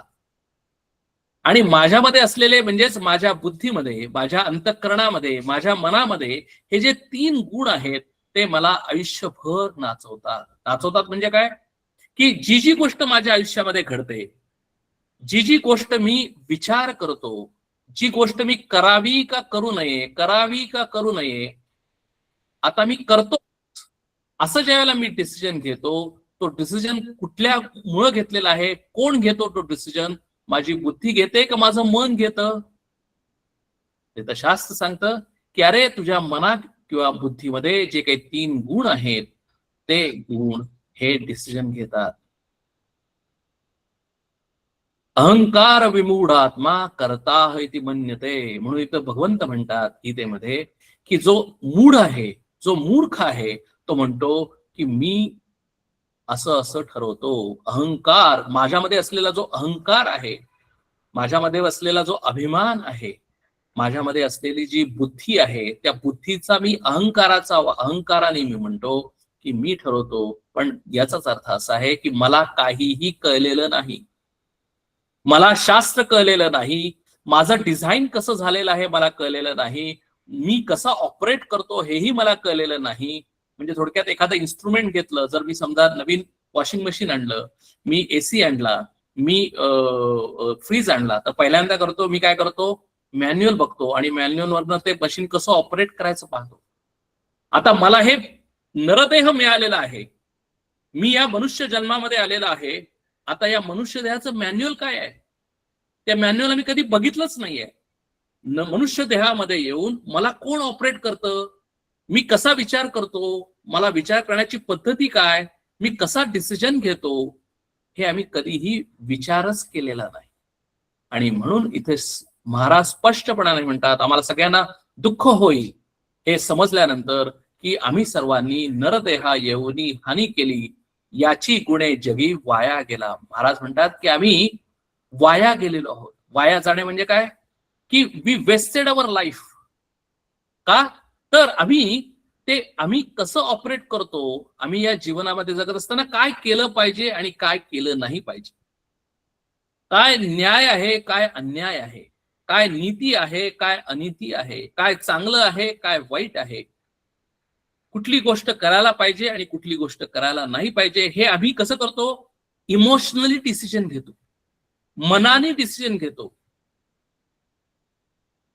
आउटबर्स्ट ऑफ इमोशन्स आमच्या मनामध्ये येतात आणि एक त्या पद्धतीने आम्ही डिसिजन घेतो. आम्ही कधीही विचाराने all facets and angles discussing और looking at all the angles आणि मग सर्व शक्यतांचा विचार करून आम्ही कधीही डिसिजन घेत नाही. आम्ही काय करतो, आमचा डिसिजन असा सडन असतो, सडन. आणि म्हणून इथे म्हणतात की हा डिसिजन आम्ही कोण घेतो, आमचा, तर आमचा रजोगुण आम्हाला डिसिजन घ्यायला लावतो. आणि म्हणून आम्हाला ज्या वेळेला सगळ्यांना माहिती आहे की अरे शरीराला व्यायाम करणं आवश्यक आहे, पण सकाळी उठताना आम्हाला उठता येत नाही आणि आम्ही उठत नाही आणि आम्ही व्यायाम करत नाही, हा कुणाचा गुणधर्म आहे, हा तमोगुणी माणसाचा गुणधर्म आहे. म्हणजे माझा तमोगुण त्यावेळेला प्रॉमिनंट होतो, डॉमिनंट होतो आणि माझं मन सांगतं की अरे आता मला झोपलं पाहिजे, मला शरीराचे चोचले पुरवले पाहिजेत, आता पाऊस पडायला लागलेला आहे, मस्तपैकी आता चहा प्यावा आणि झोपावं. म्हणजे काय, तर म्हणजे मला आता काही करता येणार नाही. म्हणजे थोडक्यात कोण, हु इज ड्रायव्हिंग अस, माझ्या आतच असलेले जे 3 गुण आहेत ते मला नाचवतात, ते मला डिसिजन घ्यायला लावतात. म्हणून सध्याच्या काळामध्ये जर तुम्ही कॉर्पोरेट वर्ल्ड मध्ये गेला तर इमोशनल इंटेलिजन्स असा एक नवीन शब्द आलेला आहे की अरे या माणसाचा इमोशनल इंटेलिजन्स काय आहे. नॉर्मल इंटेलिजन्स आम्हाला माहिती आहे, आर्टिफिशियल इंटेलिजन्स आम्हाला माहिती आहे, पण इमोशनल इंटेलिजन्स म्हणजे या माणसाचं भावनात्मक, या माणसाची मॅच्युरिटी किती आहे. आणि म्हणून जर आम्ही समजावून घेतलं नाही, तिन्ही गुण आम्ही जर काय आहेत हे समजून घेतलं नाही, तर इथे महाराज म्हणतात की याची गुणे जगी वाया गेला. म्हणजे थोडक्यात काय, की we are driven but we don't know who is driving us. आणि म्हणून आम्हाला इथे महाराज सांगतात की तू जर मनुष्य जन्म जर तुला मिळाला असेल आणि या मनुष्य जन्मामध्ये तुला जर उद्धार करून घ्यायचा असेल, तर तू काय केलं पाहिजेस, पहिल्यांदा हे जाणून घे की हे 3 गुण म्हणजे काय आहेत. हे 3 गुण तुझेच आहेत. आणि म्हणून इथे म्हणतात की आता आपण 3 गुण पाहायला लागू, सत्व, रज आणि तम. पहिल्यांदा आपण सुरुवात करू, सत्वापासून सुरुवात करू, काही हरकत नाही. सत्व गुण जो आहे तिथं एक तुम्हाला ह्याच्यावर दिसेल, स्क्रीनवर दिसेल की ज्ञानेश्वरी अभ्यास वर्गामध्ये आम्ही एक 5-6 वर्षापूर्वी एक थेरी मांडलेली होती की गॅस बर्नर थेरी. आणि गॅस बर्नर थेरी म्हणजे काय, की करण्यासाठी म्हणून आपल्या सगळ्यांच्या घरी गॅस आहे, आपल्या सगळ्यांना माहिती आहे शेगडी आहे. आणि गॅस बर्नर इथं जो दिसतोय तो नवीन ज्यावेळेला आम्ही गॅस शेगडी आणतो त्यावेळेला जो बर्नर असतो तो अतिशय स्वच्छ असतो. आणि तो जो स्वच्छ बर्नर आहे तो आम्ही त्या दिवशी गॅस चालू करतो, शेगडी चालू करतो आणि त्याच्यावर स्वयंपाक करतो. आणि जर दुसऱ्या दिवशी जर आम्ही बघितलं तर पहिल्या दिवशी त्या गॅसवर शेगडीवर स्वयंपाक केल्यामुळे तो आता इतका स्वच्छ राहिलेला नाही. म्हणजे थोडक्यात कुठल्याही गोष्टीचा जर आम्ही उपयोग केला तर ती गोष्ट घाण होते, ती गोष्ट त्याच्या गोष्टीवर मलिनता येते, त्या गोष्टीवर फुट जमतात. म्हणून आम्ही दररोज घरामध्ये केर काढतो. बरोबर आहे ना? म्हणून दररोज आम्ही अंघोळ करतो. जी जी गोष्ट आम्ही वापरतो ती आम्ही गोष्ट स्वच्छ करण्याचा प्रयत्न करतो. आता मला सांगा की आम्ही जन्माला आल्यापासून आत्तापर्यंत दररोज दिवसातून प्रत्येक क्षणाला माझं मन, माझी बुद्धी, माझं अंतःकरण वापरतोय का नाही? वापरतोय. आणि जर वापरत असू तर ते आता किती घाण झालं असेल, आणि जर घाण झालेलं असेल तर ते आम्ही स्वच्छ करण्यासाठी काय करतो का, हा प्रश्न आहे. आणि जर करत असू तर ते दररोज करतो का, हा प्रश्न आहे. आणि दररोज जर करत असू तर तितक्या इंटेन्सिटीने आम्ही जर वापरतो तर तितक्या इंटेन्सिटीने आम्ही करतो का, हा प्रश्न आहे. आणि जर आम्ही करत असू तर इथे महाराज म्हणतात की आम्ही सत्वगुणी आहोत. कारण का, की आम्ही जीवनामध्ये येऊन काय करावं आणि काय करू नये, काय चांगलं आहे आणि काय वाईट आहे हे आम्हाला कळतं. आणि आम्ही फक्त चांगल्या गोष्टी करायचा प्रयत्न करतो, वाईट गोष्टी आम्ही बाजूला ठेवतो. आणि म्हणूनच जर आम्ही आमच्याच मनामध्ये, आमच्याच अंतःकरणामध्ये जर सत्वगुण जर जास्त असतील, सत्वगुणाचा जर प्रभाव जर जास्त असेल तर आम्ही सत्वगुणी ओळखतो, म्हणून ओळखले जातो. म्हणजेच काय, की आम्हाला मॅन्युअल आम्ही वाचलेलं आहे, नव्हे नुसतं मॅन्युअल वाचलेलं नाही, त्याप्रमाणे आम्ही ते मशीन आहे, ते मशीन आम्ही व्यवस्थित त्याचा उपयोग करतो. म्हणजे हे जे मनुष्य देहाचं जे मशीन आहे ते आम्ही कशासाठी वापरतो हे आम्हाला माहिती आहे. म्हणजे आम्ही या जीवनामध्ये मनुष्य देह मिळालेला आहे, तो कशासाठी मिळालेला आहे ते आम्हाला कळलेलं आहे. परमार्थ म्हणजे काय हे कळलेलं आहे. प्रपंच म्हणजे काय हे कळलेलं आहे. देव म्हणजे काय हे कळलेलं आहे. हे सगळं कळलेलं असल्यामुळे आमच्याकडे पुरुषार्थ जास्त आहे, पुरुषार्थ चांगला आहे. आणि चांगला पुरुषार्थ म्हणजेच सत्वगुण प्रधान आहे. आणि म्हणून सत्वगुण कसा ओळखावा, तो ज्याच्याकडे ज्ञान आहे, ज्याच्याकडे सत्सद विवेक बुद्धी आहे. आता बघा ती साखळी कशी आहे, की सत्वगुण जे तो सगळं सत करतो, म्हणजे त्याच्याकडे बुद्धी सुद्धा सत आहे, त्यामुळे त्याच्याकडे सद्बुद्धी आहे, त्याच्याकडे सत विचार आहे, त्याच्याकडे सत आहे. तो सत्कर्म करतो आणि त्यामुळे त्याला सद्गती मिळते. ही साखळी बघा, की सुरुवातीला तो माणूस त्याच्याकडे सत्संस्कार आहे, म्हणजे मनामध्ये चांगले संस्कार आहेत, त्याची बुद्धीही चांगली आहे, त्याच्या बुद्धीनं तो विचार करतो, तेही चांगले विचार करतो. ते चांगले विचार केल्यामुळे त्याचं आचरण म्हणजे त्याचं कर्म, त्याचं काम हे सुद्धा चांगलं काम होतं. त्याने चांगलं काम केल्यामुळे त्याला सद्गती चांगली मिळते आणि म्हणून त्याला नेहमी सदा सुख मिळतं. तो सुखी होतो, तो आनंदी होतो. आणि म्हणून आनंद जर पाहिजे असेल, सुख जर पाहिजे असेल तर मला सत्वगुण वृद्धिंगत केला पाहिजे.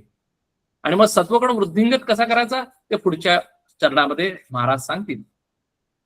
पण आता आपण एवढं लक्षात ठेवूया की आम्ही आलेलो आहोत रजोगुण घेऊन. रजोगुण प्रिडॉमिनंट आहे म्हणून आम्ही मनुष्याचं शरीर घेऊन आलेलो आहे. आणि जर रजोगुणातनच जर आम्ही हे राहिलो असतो तर रजोगुणाचा फळ आहे.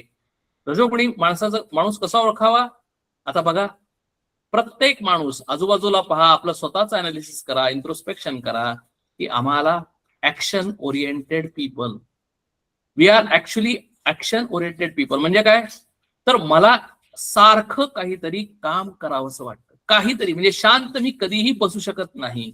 सारखं काहीतरी विचार करीन, सारखं काहीतरी काम करीन, सारखं काहीतरी मिळवायचा प्रयत्न करीन. माझ्याकडे काहीतरी कमी आहे म्हणून मी ते मिळवण्याचा प्रयत्न, म्हणजे इच्छा, कामना, त्याच्यातून कर्म मिळाल्यानंतर त्याचं होणारं फळ ते भोगलं पाहिजे. त्यामुळे सारखी माझ्यामध्ये एक कंटिन्युअस जन्म मिळाल्यापासून मृत्यू होईपर्यंत माझ्या मनामध्ये अखंड साखळी, कामनातून कर्म, कर्मातून कर्मफळ, कर्मफळ त्याचं भोगलं की परत पुढचं कामना, परत कर्म, परत कर्मफळ, परत भोग, हे साखळी कंटिन्युअस चालू राहते.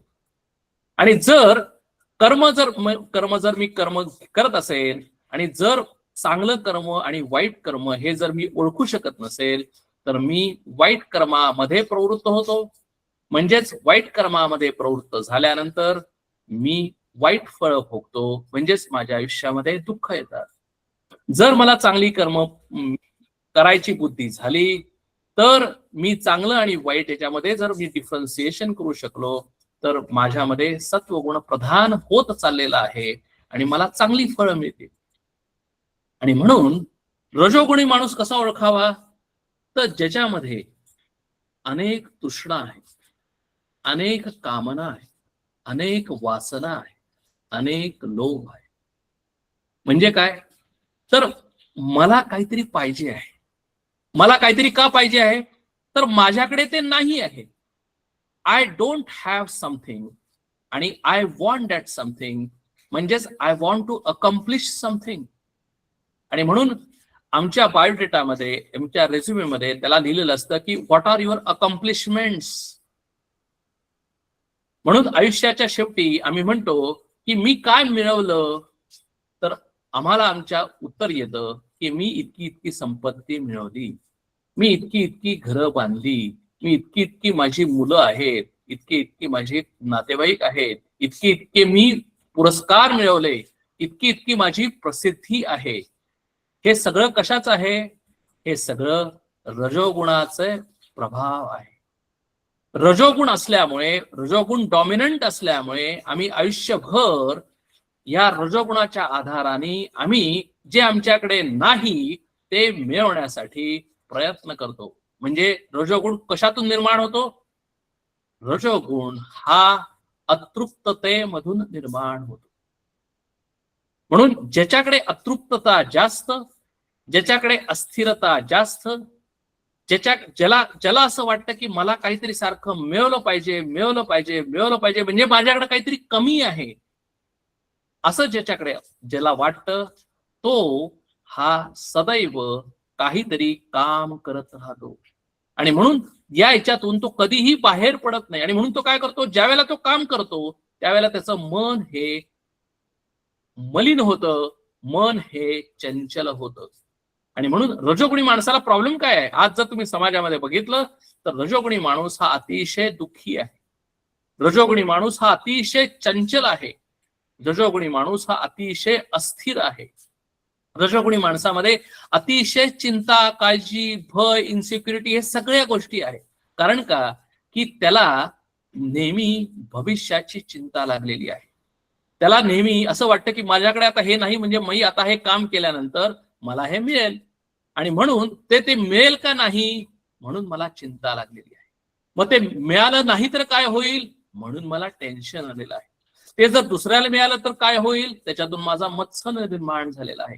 आणि जर दुसऱ्याला मिळालं तर काय होईल, मला त्या माणसाचा राग येईल, मला माझ्याबद्दलच चिडचिड होईल, आणि म्हणून माझ्या मनामध्ये क्रोध निर्माण होतो.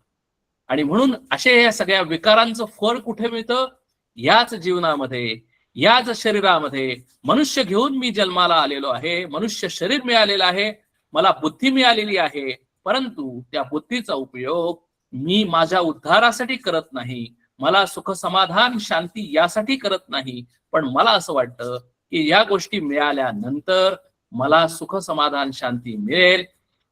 हे माझं अज्ञान आहे.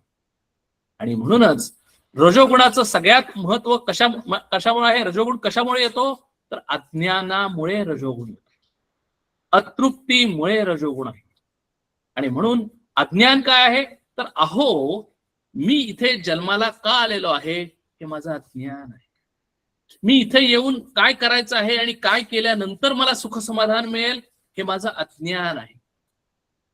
भरपूर पैसे, भरपूर घरं, भरपूर प्रसिद्धी, भरपूर मान सन्मान, सगळ्या लोकांनी मला चांगलं म्हणलं की मी चांगला, अशा पद्धतीने ज्यावेळेला मी विचार करतो हे माझं अज्ञान आहे.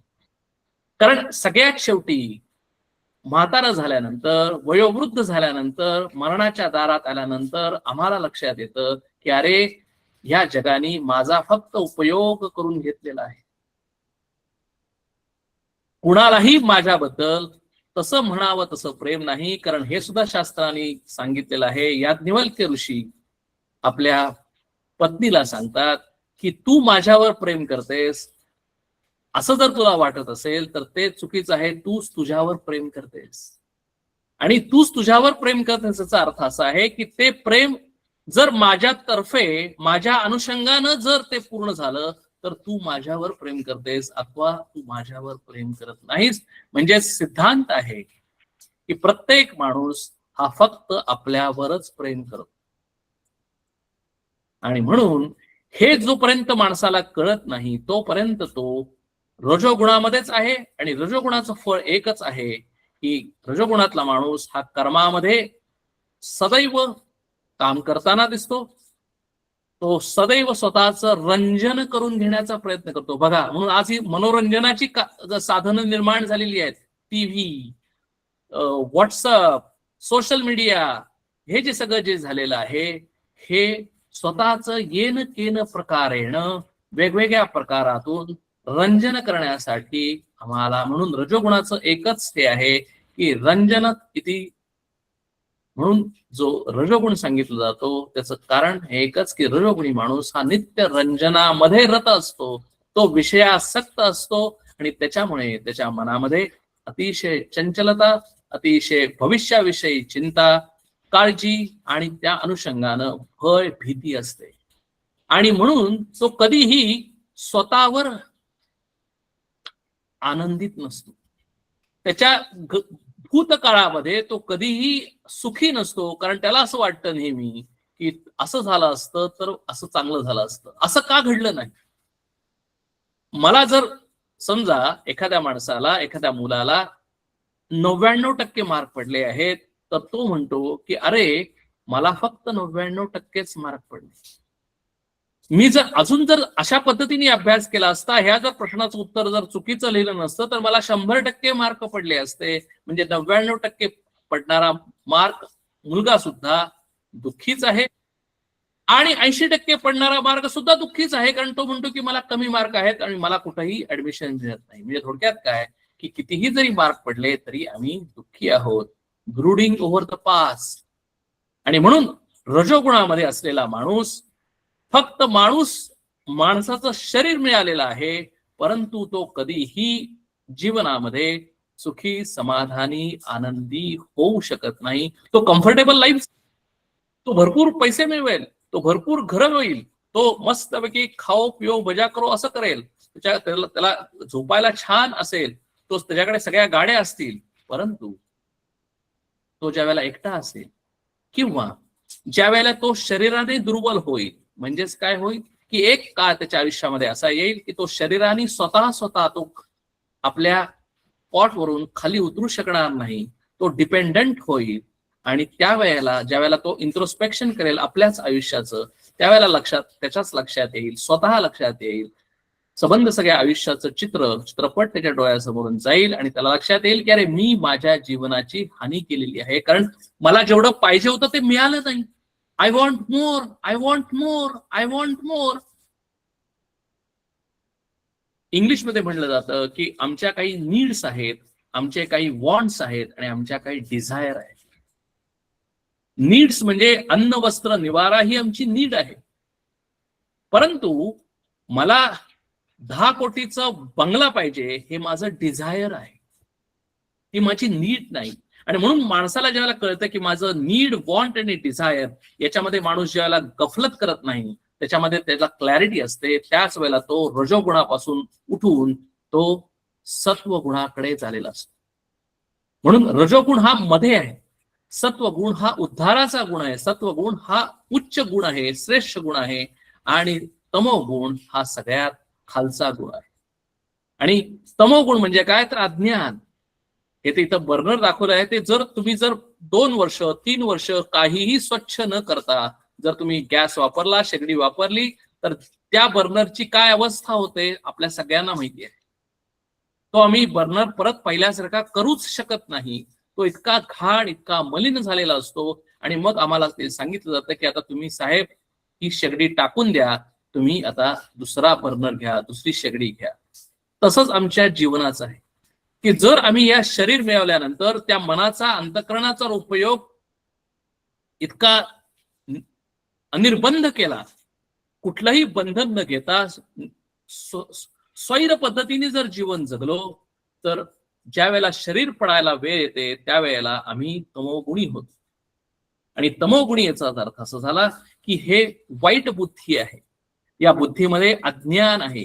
त्याच्यामध्ये चांगलं काय आणि वाईट काय, योग्य काय अयोग्य काय, नीती काय अनिती काय याचा डिफरन्सिएशन नाही. आणि त्यामुळे तमोगुणी माणूस हा कधीही चांगली कर्म करत नाही, तो कधीही नीतीने वागत नाही, तो कधीही चांगलं वाईटाचा डिफरन्सिएशन करू शकला नसल्यामुळे तो बऱ्याच वेळेला वाईट विचार करतो आणि त्याच्याकडून वाईट कर्म करतात. त्याचा मनावर कंट्रोल नसतो, त्याचा इमोशनल कोशंट अतिशय कमी असतो, त्याचा इंद्रियावर म्हणजेच त्याचा शरीरावर कंट्रोल नसतो आणि त्यामुळे तो मन आणि शरीराचा ऱ्हास करून घेतो.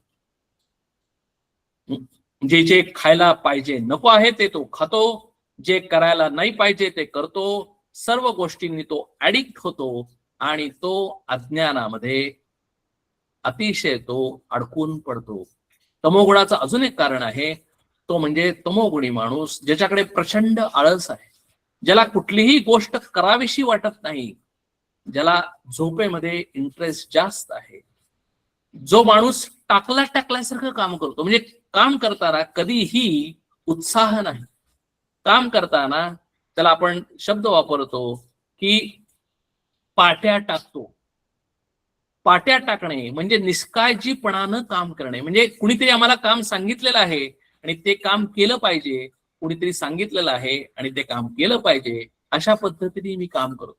ते काम व्यवस्थित होईल का नाही याची मी काळजी करत नाही. ते काम कशासाठी सांगितलेलं आहे याचा मी विचार करत नाही. काम व्यवस्थित झालंय का नाही ते सुद्धा मी पाहत नाही. म्हणजे जर आम्ही रस्त्यावर गेलो आणि नको त्या ठिकाणी नको त्या गोष्टी टाकल्या, प्लास्टिक असेल, बाकीच्या सर्व गोष्टी असतील, त्या जर टाकल्या, याचाच अर्थ आम्ही तमोगुणानं प्रधान आहोत. आम्ही फक्त आमचा स्वतःचा विचार करतो, दुसऱ्याचा विचार करत नाही. आणि म्हणून अशा माणसाला कधीही पुढचा जन्म मनुष्याचा मिळणार नाही. हे माझं वाक्य नाही, भगवंतानीच गीतेमध्ये सांगितलेलं आहे की अधो गच्छन्ति तामसाः. जे तामसी आहेत, जे तमोगुण प्रधान आहेत, जे अज्ञानामध्ये अतिशय निष्काळजीपणानं, आळशीपणानं, निद्रेनी, अतिशय इनडिफरंट ॲटिट्यूड अशा पद्धतीने जे जीवन जगतात, कामामध्ये टाळटाळ करतात, ज्यांचा मन आणि इंद्रिय निग्रह नाही, ते नीच योनीला जातात. आणि म्हणूनच जर काय करायचं असेल तर आम्हाला सत्वगुण, रजोगुण आणि तमोगुण काय आहे हे समजून घेतलं पाहिजे. आणि नुसतं समजून घेतलं नाही तर त्याप्रमाणे आचरण केलं पाहिजे. आणि आचरण केलं पाहिजे म्हणजे काय, तर it is not for 1 hour, it is not for 1 day, it is 24/7, 365 days. कारण साधना किंवा उपासना किंवा आयुष्य किंवा जीवन हे एका दिवसापुरतं नाही, एका दिवशी मी फक्त चांगलं वागणं असं नाही, तर मी पूर्णपणे 24/7, 365 days सक्सेसफुल लाईफ होण्यासाठी जर मी वागलो, अशा पद्धतीने वागलो, तर काय होईल, तर मी माझ्यामध्ये सत्वगुण प्रधान होईल. म्हणजे काय होईल, तर माझ्याच जीवनाचं उद्धार होईल. माझाच जीवनाचा उद्धार होईल म्हणजे काय होईल, तर माझ्याच जीवनामध्ये मी ऊर्ध्व गतीला जाईन, मला चांगली गती मिळेल. म्हणजेच ह्या शरीरामध्ये असतानाच माझ्यामध्ये देवत्व येईल. म्हणून योगी अरविंद सुद्धा म्हणतात की या जीवनामध्ये, मनुष्य जीवनामध्ये येऊन मी काय करणार, तर मी माझ्याच शरीराचा उपयोग करून, मीच माझ्या मनाचा, माझ्या अंतःकरणाचा आणि माझ्या बुद्धीचा उपयोग करून जर मी माझा उद्धार करून घेतला, पुरुषार्थाने माझा रजोगुण आणि तमोगुणाचा प्रभाव कमी केला, म्हणजेच काय केलं, तर माझा सत्वगुण वाढवला, म्हणजेच काय केलं, तर निष्काम कर्मयोगानं कसं जगायला पाहिजे हे मी शिकलो. नुसतं शिकलो नाही, तर मी निष्काम कर्मयोगानं वागायला लागलेलो आहे. नवे 24/7 365 डेज मी निष्काम कर्मयोगाने जगतो. तो माझा स्वभाव झालेला आहे, तो माझा ऍटिट्यूड झालेला आहे. आणि निष्काम कर्मयोगानं जगणं म्हणजेच काय होतं, तर मला आता कुठलंही माझ्यासाठी मी कर्म करत नाही, माझी कामना माझी इच्छा पूर्ण करण्यासाठी मी हे काम करत नाही, तर हे काम हे कर्म मी परमेश्वरासाठी करतो. हे कर्म हे काम मी त्या एक अद्भुत अशी शक्ती आहे की ज्या शक्ती माझ्यापेक्षा श्रेष्ठ आहे, जी ही शक्ती या सगळ्या सृष्टीला चालवते, त्याला आम्ही देव म्हणतो, त्याच्यासाठी करतो. आणि ज्या वेळेला मी निष्काम कर्मयोगानं जगतो त्याच वेळेला मी कर्मयोगाने जगतो, म्हणजेच माझा उद्धार होतो. म्हणजे काय जर होत असेल तर भगवंतांनी 3ऱ्या 4थ्या 5व्या अध्यायामध्ये सांगितल्याप्रमाणे मी अतिशय शांत होतो. आणि म्हणून बघा, सत्वगुणाचा प्रभाव म्हणजे काय, तर ज्या वेळेला मी निष्काम कर्मयोगानं वागतो म्हणजेच माझ्यातला रजोगुण कमी होतो. रजोगुण म्हणजे काय सांगतो मला, ही कामना आली, चल हे काम कर, हे काम मिळाल्यानंतर हेच फळ पाहिजे, हेच फळ पाहिजे, मिळालं तरच मी सुखी होईन, हे जर फळ मिळालं नाही तर मी दुःखी होईन, हे जर फळ दुसऱ्याला मिळालं तर मला त्याचा मत्सर वाटेल. अशा पद्धतीने ज्यावेळेला मी विचार करतो त्यावेळेला मी रजोगुणातून विचार करतो. आणि रजोगुणातून मला काय मिळतं, रजोगुणातून मला दुःख मिळतं, टेन्शन्स मिळतात, चिंता होते, काळजी होते. आणि याच्या उलट सत्वगुणाचं प्रधान काय आहे, सत्वगुणाने मी वागतो म्हणजे काय करतो, तेच कर्म करतो, पण त्याच्यामध्ये कुठलीही कामना नाही. बघा, कामना नाही म्हणजे काय, माझ्याकडे गोल आहे, पण म्हणजे काय, आता बघा आपण अर्जुनाचं उदाहरण घेऊ की अर्जुन ज्या वेळेला पहिल्या अध्यायामध्ये लढायसाठी आला त्यावेळेला त्याच्याकडे काय कामना होती की मला युद्ध करायचं आहे, अर्जुन युद्ध करणार आहे आणि अर्जुनाला हे युद्ध जिंकायचंच आहे. आणि युद्ध हे कर्म झालं आणि जिंकायचंच आहे हे त्याचं फळ झालं, आणि अर्जुन युद्ध करणार आहे हे त्याचा कर्ता झाला. आणि ज्या वेळेला तो अशा पद्धतीने विचार करायला लागला त्यावेळेला हे रजोगुणाचं काम झालं की अर्जुनाला युद्ध जिंकायचंच आहे. आणि मग त्याच्यामुळे काय झालं, त्याला प्रॉब्लेम की त्याच्यामुळे चिंता निर्माण झाली, काळजी निर्माण झाली की या युद्धात मी जिंकलो नाही तर काय होईल, मी या युद्धामध्ये मारलो गेलो तर काय होईल. म्हणजे काय झालं तर निष्काम कर्मयोगाचा रजोगुणातनं वावरल्यानंतर, जीवनामध्ये जगल्यानंतर माझ्या आयुष्यामध्ये नेहमीच प्रॉब्लेम्स निर्माण होतात, माझ्या आयुष्यामध्ये अनसर्टन्टी निर्माण होते, माझ्या आयुष्यामध्ये भीती निर्माण होते, माझ्या आयुष्यामध्ये चिंता निर्माण होते. आणि पहिल्या अध्यायामध्ये अर्जुन खाली बसतो, म्हणजेच माझ्या मनाची शक्ती निघून जाते, मला स्टँड उभं सुद्धा राहता येत नाही. म्हणजेच काय होतं, माझं माइंड चोकअप होतं, मी विचार करण्याची शक्ती गमावून बसतो, आणि विचार करण्याची शक्ती गमावून बसल्यामुळे ऑटोमॅटिकली माझ्या शरीरातली शक्ती जाते आणि तो खाली बसला. तो गांडीव उचलण्यासाठी सुद्धा त्याच्यामध्ये शक्ती नाही. तो म्हणतो की भ्रवती, माझं मन असं भ्रमायला लागलेलं आहे, मला माझ्या हातापायांना कंप सुटलेला आहे, माझ्या हातापायामधून घाम निर्माण होतोय, मला काहीही विचार करता येत नाही, आणि माझं मन चोकअप झालेलं आहे, आणि मी आता पूर्णपणे मला काय करावं आणि काय करू नये अशी माझी अवस्था झालेली आहे. आणि गीता पूर्णपणे सांगितल्यानंतर तोच अर्जुन म्हणतो की आता काय करतो, बदल काय झाला, तेच युद्ध केलं, पण आता तो म्हणतो की आता अर्जुन युद्ध करणार नाही, करिष्ये वचनम तो. मग कोण युद्ध करतंय, अरे अर्जुन युद्ध करत नाही, तूच भगवंता, तूच युद्ध करतोयस. म्हणजे काय झालं, आता डुअरशिप केली, कर्ता भाव गेला, कर्तृत्व गेलं. मग तो काय म्हणला की आता युद्ध, हो ते युद्ध मी जिंकेन किंवा मी युद्ध हरेन, मला काहीही फरक पडणार नाही. जसं भगवंतांनी सांगितलं की तू युद्धात जिंकलास तरी तू स्वर्गाला जाशील, युद्धात जिंकलास तर तू पृथ्वीचं राज्य भोगशील, युद्धात हरलास मेलास तर तू स्वर्गाला जाशील, तू कशाला घाबरतोस. म्हणजे काय, मला कुठलंही फळ मिळालं तरी चालेल. म्हणजेच तो काय होतो, शांत होतो. तो काय होतो, चिंता निघून जाते, टेन्शन निघून जातं, काळजी निघून जाते, भीती निघून जाते, तो माणूस शांत होतो. म्हणजे काय होतो, हेच निष्काम कर्मयोग किंवा निष्काम उपासना सांगितलेली आहे. आणि ही कशी होते, ज्ञानानं केलेली आहे. हे म्हणजे just it is not just like that it happens. ती ज्ञानानं समजून उमजून केलेलं कर्म आहे. म्हणून अर्जुन सुद्धा म्हणतो की आता काय करतो, फक्त तू सांग, मी लढतोय. आता मी सुद्धा लढत नाहीये, तू सांगील तसं मी करेन आणि आता जसं काय होईल ते. हे जे आहे हे सत्वगुणाचा प्रभाव आहे, हा निष्काम कर्मयोगाचा प्रभाव आहे. आणि म्हणून निष्काम कर्मयोगानं काय होतं आम्हाला, तर निष्काम कर्मयोगानं आम्हाला आमच्या आयुष्यामध्ये सुख निर्माण होतं.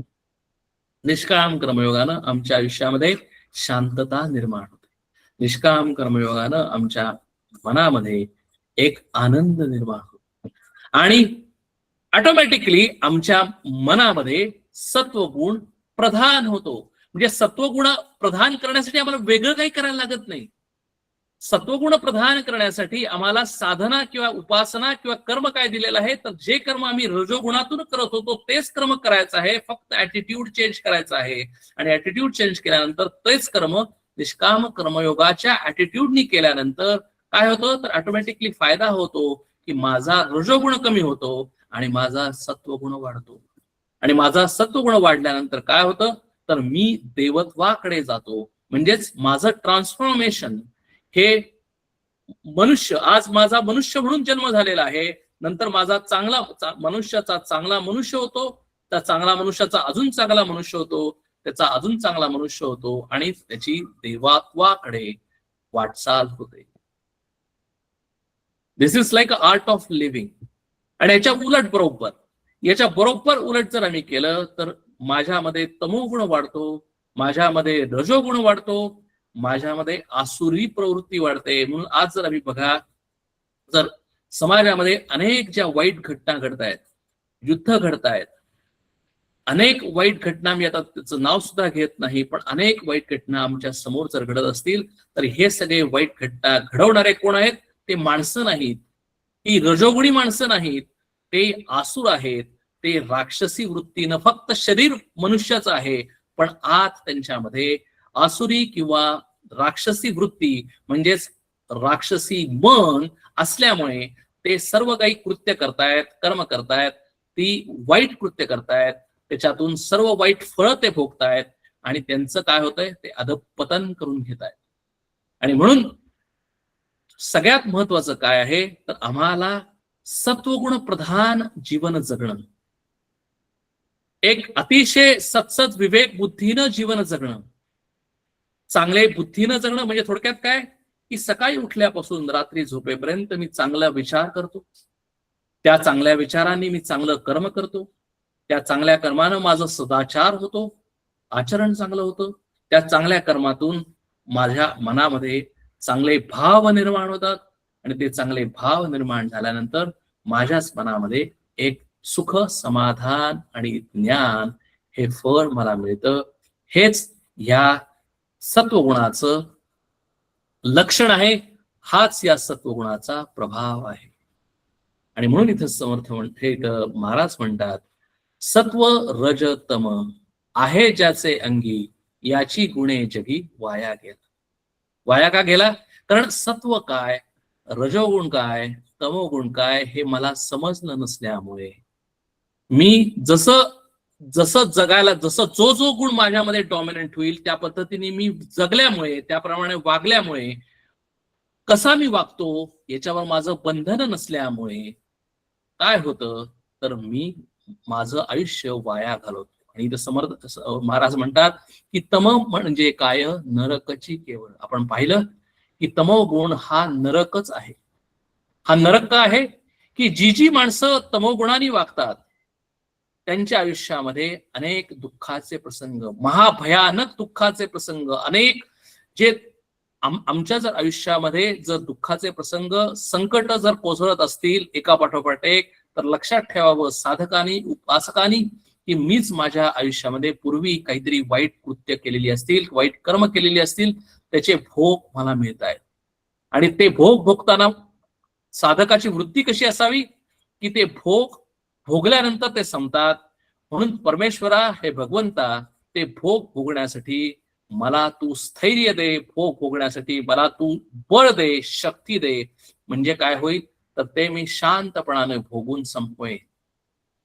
आणि म्हणूनच इथं महाराज म्हणतात की तमोगुणाचा कधीही वर्धन करू नये. रजोगुणानं माझ्याकडे आलेलो आहे म्हणजे थोडक्यात मी आता मनुष्य जन्म म्हणून घेतलेला असेल जन्म, तर मी रजोगुणी आहे हे मला ऍक्सेप्टेडच आहे. पण रजतो सबळ मायाजाळ असं म्हणलेलं आहे महाराजांनी. का तर या रजोगुणामुळेच या मायाजाळामध्ये मी गुंतून पडलेलो आहे. असा गुंतून पडणारा सबळ म्हणलेला आहे. सबळ म्हणजे काय की कुणीतरी जणू काही मला फोर्सफुली इथे ह्या मायाजाळामध्ये मी गुंतून पडलेलो आहे आणि मला त्यातनं बाहेर येता येत नाही. थोडक्यात काय झालेलं आहे, मी चक्रव्यूहामध्ये फसलेलो आहे. आता मला सांगा की आम्ही सगळेजण चक्रव्यूहामध्ये फसलेलो नाही का? आज सकाळी पेपर येतो, पेपरमध्ये ऍडव्हर्टाईज येते, डीमार्टची ऍडव्हर्टाईज, आणि ऍडव्हर्टाईज मध्ये लिहिलेलं असतं की आज ह्या गोष्टी 50% सेल म्हणून केलेल्या आहेत. आता मी लगेच उठतो की म्हणतो अरे वा, डीमार्ट मध्ये आज सेल आहे, आज रविवार आहे, लगेच गाडी काढतो, मी डीमार्ट कडे जातो आणि तिथं गेल्यानंतर प्रचंड मायाजाळच आहे. कारण तिथं अनेक अशा वस्तू, आणि त्यांना बरोबर माहिती आहे की मार्केटिंग करणाऱ्या लोकांना बरोबर माहिती असतं की ज्या वेळेला मी डीमार्ट मध्ये आत प्रवेश करतो त्यावेळेला अशा काही गोष्टी ठेवलेल्या असतात, अशा काही गोष्टींच्या किमती ठेवलेल्या असतात की जरी मला त्या गोष्टी घ्यायच्या नसतील, जरीही मला त्याचं आत्ता जरुरी नसेल, तरी सुद्धा मला कोणीतरी फोर्सफुली घेतल्यासारखं मी त्या वस्तू लगेच माझ्या शॉपिंग कार्ट मध्ये टाकतो, पैसे देतो आणि घरी येतो. रजतो सबळ मायाजाळ. मला वाटतं एवढं एक्सप्लेनेशन पुरेस आहे. ह्याच पद्धतीने आम्ही जगतो. कारण का की ह्या मायाजाळामध्ये आम्ही इतके अडकून पडलेलो आहे. ते मायाजाळ घरांचं असेल, वेगवेगळ्या ऍडव्हर्टाईज येतात आणि ते ऍडव्हर्टाईजही छान करतात की अरे 2 BHK ह्याचं इतकं लोकेशन मस्त आहे, ह्याचं व्हॅल्युएशन इतकं वरती वाढणार आहे. ते स्टॉक मार्केट असेल, ते घराचं मार्केट असेल, कुठलंही मार्केटिंग आणि कुठलंही सेल्स गेलं तर त्या गोष्टी आम्ही सांगितल्यानंतर आम्ही भुलतो, त्या मायाजाळामध्ये भुलतो आणि आम्हाला आम्ही ते करावं, आम्ही ते घ्यावं. ह्यालाच रजोगुणाचा प्रभाव म्हणलेला आहे. आणि सबळ मायाजाळ आम्हाला लक्षात सुद्धा येत नाही. घेतल्यानंतर, घरी घेतल्यानंतर ज्यावेळेला आम्ही हिसाब किताब मांडतो त्यावेळेला आमच्या लक्षात येतं की अरे मी उगीच पैसे घालवले, अरे उगीच मी आता खर्च केला, खरं खर्च करायची जरुरी नव्हती. पण हेच मी आल्यानंतर ठरवतो, गोष्ट घडल्यानंतर मी ठरवतो. कारण का या मायाजाळामधनं मला बाहेर येता येत नाही. कारण या मायाजाळामध्ये मी पूर्णपणे बंधनानं अडकून पडलेलो आहे. जणू काही माझ्यावरच कंट्रोल नाही, अशा पद्धतीने मी जातो. आता बघा, लग्नाचा सीझन आहे, लग्नाचा सीझन असेल तर आम्ही लगेच तिथं जातो आणि पाहिजे तसे घेऊन येतो. पाहिजे त्या ठिकाणी आम्ही डेस्टिनेशन वेडिंग करतो. मला फोनची गरज आहे, बरोबर आहे, स्मार्टफोन आहे, बरोबर आहे, पण तरी सुद्धा मी ऍपल घेतो. मला 20,000चा फोन जरी घेतला तरी चालतो, तरी सुद्धा मी 60, 70, 80 हजार रुपये घालून मी तो ऍपलचा फोन घेतो. रजतो सबळ मायाजाळ. म्हणजे अशा पद्धतीने मी माझं आयुष्य घालवतो. म्हणजे काय की त्या रजोगुणातून मी कधीही बाहेर येत नाही. आणि असं आहे का की बरं वस्तू घेतल्यानंतर मी आनंदी होतो का? तसंही नाही. कारण का की जर मी तो फोन घेतला, ऍपलचा फोन घेतला, 60,000 रुपये घालवले, आणि माझ्या मित्राचा जर फोन ऍपलचाच असेल आणि त्याचं जर लेटेस्ट व्हर्जन असेल, तर एवढे 60,000 रुपये घालून सुद्धा मी दुःखी होतो, मला त्याचा मत्सर येतो, मला लोभ वाटतो की अरे मी चुकलो, मी तो फोन घ्यायला पाहिजे होता. रजतो सबळ मायाजाळ. पण आता तो फोन घेतला, मग आता तर आनंदी आहेस ना, मग तो फोन कुणी घेऊ नये. जर मी बाहेर घेऊन गेलो आणि जर तो फोन जर चोरीला गेला, एवढा 60,000चा फोन, 70,000चा फोन, म्हणजे माझ्याकडं सारखी चिंता आहे, काळजी आहे की कुणी तो फोन घेईल, कुणी तो फोन घेईल. रजतो सबळ मायाजाळ. म्हणजे ह्या मायाजाळातून मी कधीही बाहेरच येत नाही. मी लग्नाला जातो, लग्नाला गेल्यानंतर चांगले कपडे घालतो आणि काय करतो, इकडे तिकडे पाहतो की कोण माझ्याकडे पाहतंय का. आणि जर मला कोणीतरी छान म्हटलं, अरे तू छान दिसतोस, अरे दागिने छान घातलेले आहेस, इतके किती कुठून दागिने घेतले, महागच आहेत ह, आणि वगैरे वगैरे अशा जर कॉमेंटल्या म्हणल्यानंतर मी सुखी होतो, आतून मी आनंदी होतो. मला वाटतं की अरे वा, मला किती चांगलं म्हणलं सगळ्यांनी, किती मी प्रसिद्ध आहे. जेवढे मला लाईक्स जास्त तेवढे मी प्रसिद्ध आहे. मला जर लाईक्स मिळाले नाही तर मी दुःखी होतो. रजतो सबळ मायाजाळ. लग्नामध्ये गेलो आणि मला कुणीच विचारलं सुद्धा नाही, मला लगेच दुःख होतं की मला लोकांनी चांगलं म्हणलं नाही, मला कुणी मी लोकांमध्ये प्रसिद्ध नाही. रजतो सबळ मायाजाळ. लोकांनी मला काहीतरी निंदा केली, मला वाईट म्हणलं की माझा कॉन्फिडन्स कमी होतो. मला असं वाटतं की मी अरे खरोखरच माझ्यामध्ये काहीतरी कमी आहे. रजतो सबळ मायाजाळ. आणि म्हणून तुकाराम महाराज म्हणतात की तुका म्हणे येथे सत्वाचे सामर्थ्य, करावा परमार्थ अहर्निशी. म्हणून तुकाराम महाराज म्हणतात की अरे जर मनुष्य म्हणून जर जन्माला आलेला आहेस, मनुष्य म्हणून रजोगुण म्हणून तू जर जन्माला आलेला आहेस, तुझं कर्तव्य काय, तुझा पुरुषार्थ काय, तर एकच की आत्मकल्याणम इति एव कर्तव्यम. तुझं स्वतःचं कल्याण करून घेणं हेच तुझं कर्तव्य आहे, हाच तुझा पुरुषार्थ आहे.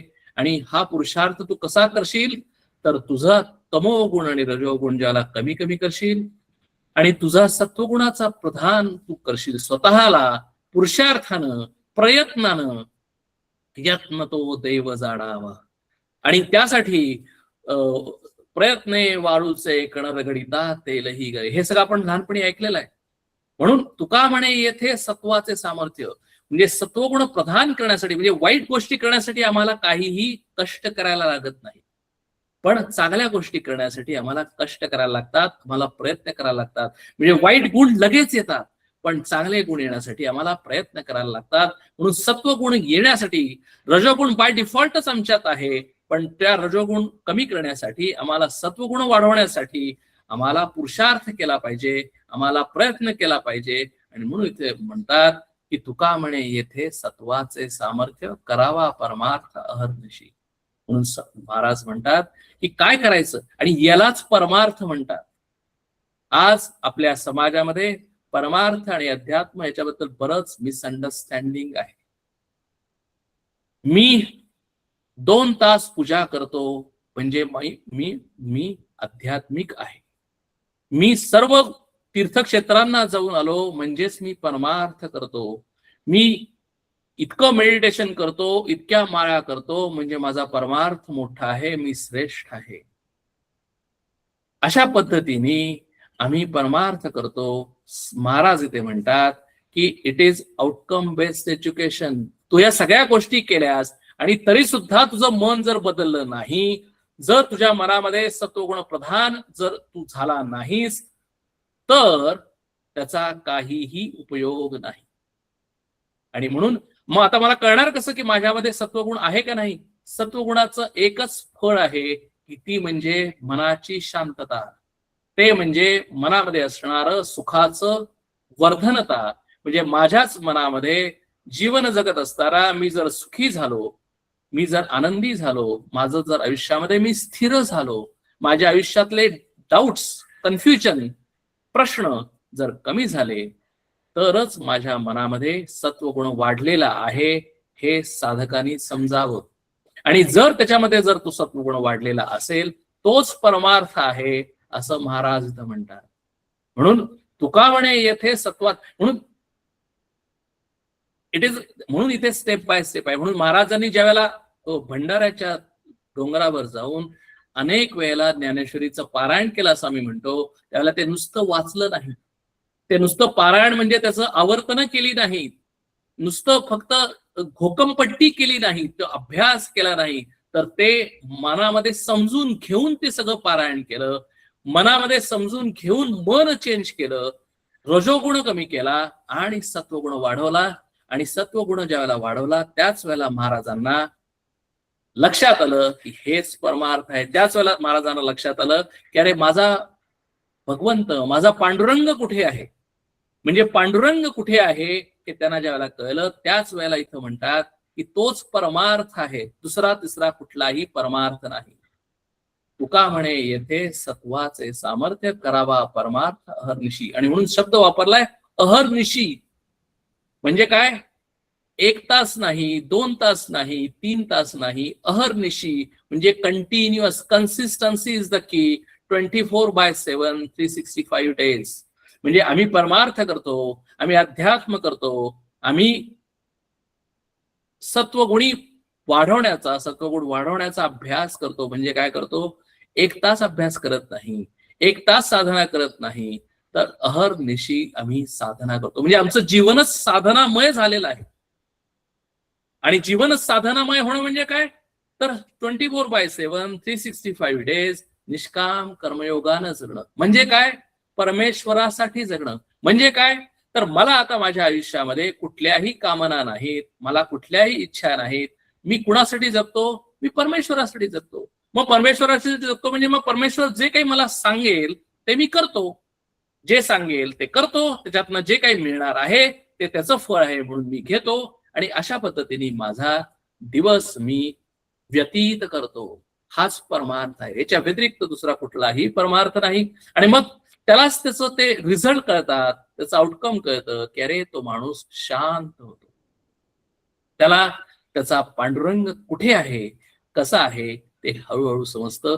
हेच महाराजांनी या पहिल्या अभंगामध्ये अतिशय step by step, step by step, step by step सांगितलेलं आहे. आणि म्हणून आता पुढचा श्लोक, पुढचा अभंग आपण पुढच्या रविवारी घेऊ. अतिशय साखळीचे छान अभंग आहेत. तुका म्हणे येथे सत्वाचे सामर्थ्य, करावा परमार्थ अहर्निशी, अहर्निशी करावा सदा परमार्थ करावा, पाय न ठेवावा आडमार्गी. म्हणजे आता महाराज आता इथनं पुढे सांगतात की परमार्थ करावा म्हणजे काय, परमार्थ करणं म्हणजे काय, परमार्थ केल्यानंतर मला नक्की माझ्यामध्ये काय बदल होणार आहे ते सांगितलं. आणि आता इथनं पुढं हे सांगतील की जर मी हायवेवरनं चाललेलो आहे का नाही, मी परमार्थ या हायवेवरनं चाललेलो असेल तर माझ्यामध्ये काय काय प्रॉब्लेम्स येऊ शकतात, कुठं मी रॉंग एक्झिट घेऊ शकतो, कुठं मी आडमार्गाला जाऊ शकतो, हे सुद्धा साधकाला कळलं पाहिजे. आणि ते आता आपल्याला पुढच्या अभंगामध्ये महाराज सांगतील की अरे आडमार्ग म्हणजे काय. मी चाललोय आयुष्यामध्ये परमार्थाने, पण मी कंटिन्युअस कन्सिस्टंटली त्या हायवेवर राहणं म्हणजे काय, मला हायवेचा माझा गुगल पाथ जो आहे तो कसा दाखवेल की मी बरोबर त्या हायवेवर व्यवस्थित स्पीडनं कसा काय आयुष्य चाललेलो आहे, मी रॉंग एक्झिट घेत नाही ना, मी रॉंग स्पीडला जात नाही ना. हे सगळं आता त्या साधकाला कळलं पाहिजे. आणि ते साधकाला कसं कळेल ते आता महाराज आम्हाला दुसऱ्या अभंगामधून सांगतील. अतिशय छान पद्धतीने महाराजांनी स्टेप बाय स्टेप सांगितलंय की हे स्वतः महाराज जगलेले आहेत. हे वाटतात साधे शब्द, नुसते जर शब्द पाहिले, नुसतं जर उच्चार केला, नुसते जर म्हणले तर त्याच्यातून आम्हाला कधीही त्याचं फळ मिळणार नाही.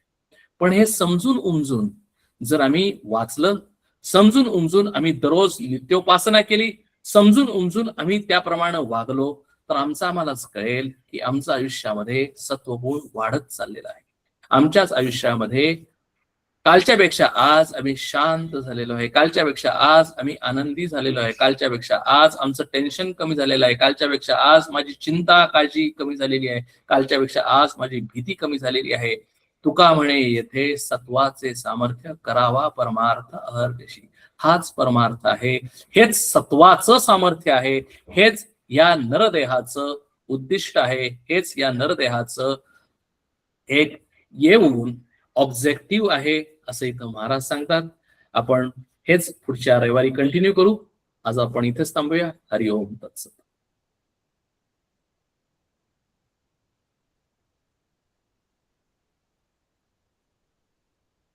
सुमेधाताई अभंग म्हणता? हो म्हणते. हा तुकाराम महाराजांचा अभंग आहे छोटासा. हा म्हणा म्हणा. भरला तुझा दरबार ज्ञानेश्वरा, भरला तुझा दरबार, हो भरला तुझा दरबार ज्ञानेश्वरा, भरला तुझा दरबार. मुक्ताबाई माळीण झाली, मुक्ताबाई माळीण झाली, गुंफी फुलांचा हार ज्ञानेश्वरा, भरला तुझा दरबार, हो भरला तुझा दरबार ज्ञानेश्वरा, भरला तुझा दरबार. सोपान काका निवृत्ती बंधू सोपान काका, निवृत्ती बंधू एवढा करा उपकार, ज्ञानेश्वरा भरला तुझा दरबार, हो भरला तुझा दरबार, ज्ञानेश्वरा भरला तुझा दरबार. गोपाळपुरी काला होतो, गोपाळपुरी काला होतो, लाया उधळल्या फार, ज्ञानेश्वरा भरला तुझा दरबार, हो भरला तुझा दरबार, ज्ञानेश्वरा भरला तुझा दरबार. तुका सांगे अवघ्या लोका, तुका सांगे अवघ्या लोका, कीर्ती जगामध्ये फार, ज्ञानेश्वरा भरला तुझा दरबार, हो भरला तुझा दरबार, ज्ञानेश्वरा भरला तुझा दरबार, भरला तुझा दरबार, ज्ञानेश्वरा भरला तुझा दरबार. सद्गुरु महाराज की जय. छान, अतिशय सुरेख अभंग. तुकाराम महाराजांचाच अभंग आहे आणि त्यांनी ज्ञानेश्वर माऊलींच्या बद्दल म्हणजे काढलेले उद्गार किती छान आहे ते आपल्याला त्यातून कळतं. छान. नेहमीप्रमाणे मी लाईन्स ओपन केलेले आहेत, ऑडिओ आणि व्हिडिओ आपण काही ओपन करून अनम्यूट करून, काही जर शंका असतील, काही क्वेश्चन्स असतील, कॉमेंट्स असतील ते आपण करू शकतो.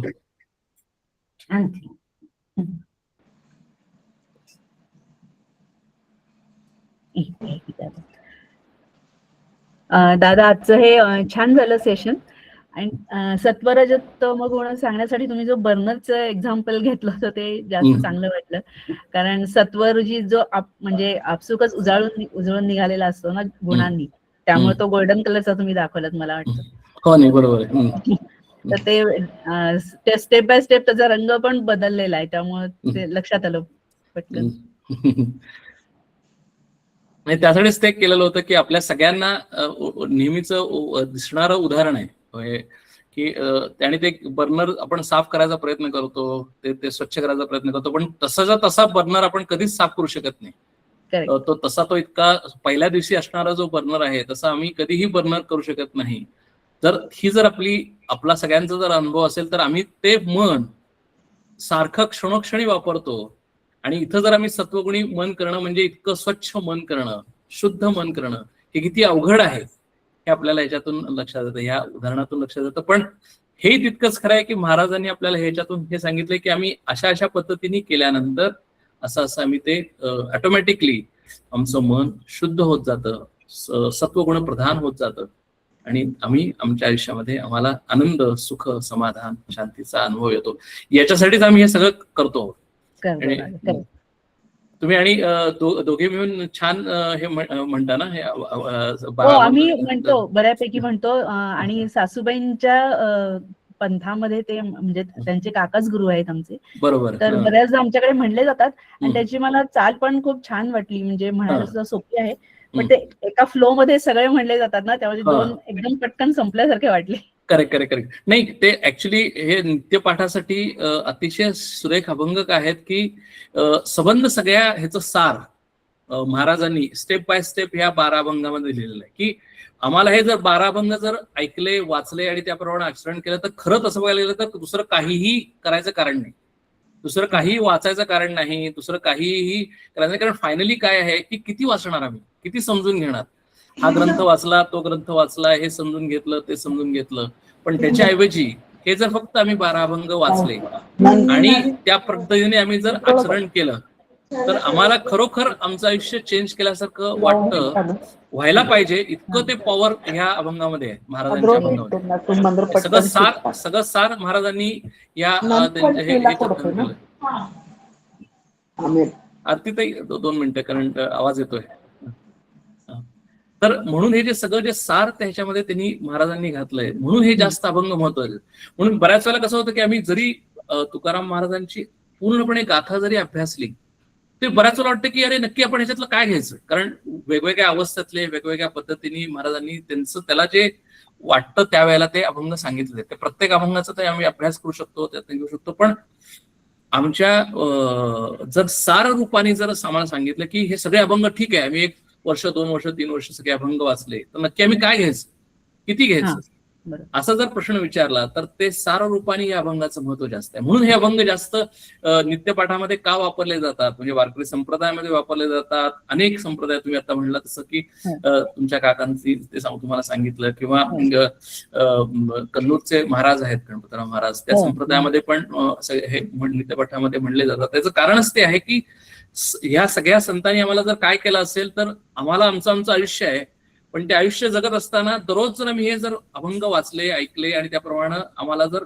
स्फूर्ती दिली की दिवसभर आता हे संध्याकाळी वाचले की दुसऱ्या दिवशी मी असं वागणार, अशा पद्धतीने आम्हाला ती प्रेरणा देण्यासाठी हे अभंग महत्वाचे. आणि म्हणून हे 12 अभंग हे तरी, आणि ह्याचं आपण मागच्या वेळेला पण बघितलं की हे स्वर्गातून आलेले आहेत, म्हणजे त्यांनी नंतर पाठवलेले आहेत. आणि म्हणून संबंध एखादा संत किंवा तुकाराम महाराजांचा संत, दृष्टा संत ज्यावेळेला हे सगळं आयुष्य स्वतः जगतो आणि आमच्या समोर एक मॉडेल किंवा एक आदर्श म्हणून हे अभंग समोर ठेवतो, त्यामुळे त्याचं जास्त महत्व आहे की अरे हे अभंग मी नुसते म्हणायचे नाहीत, वाचायचे नाहीत, पण अर्थ समजून घेऊन त्याप्रमाणे प्रत्येक दिवशी आचरण करायचं की ऑटोमॅटिकली आमचं मन शुद्ध झालंच पाहिजे, म्हणजे सत्वगुणी प्रधान व्हायलाच पाहिजे. म्हणून हे सगळं आम्हाला सांगितलेलं आहे की आम्ही का म्हणतो हे सगळं. याचं कारण हे की आमचं बर्नर किंवा आमचं मन हे सारखं घासून पुसून दररोज रात्री स्वच्छ झालं पाहिजे.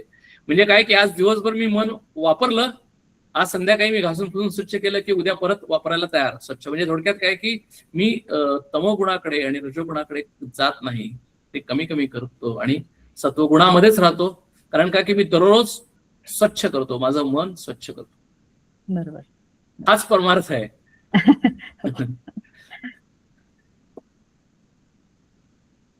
धन्यवाद. म्हणूनच सांगितले ना, अहर्निशी सदा परमार्थ करावा. त्या शब्दातच सगळं तुम्ही बोललेलं सार आलं आता.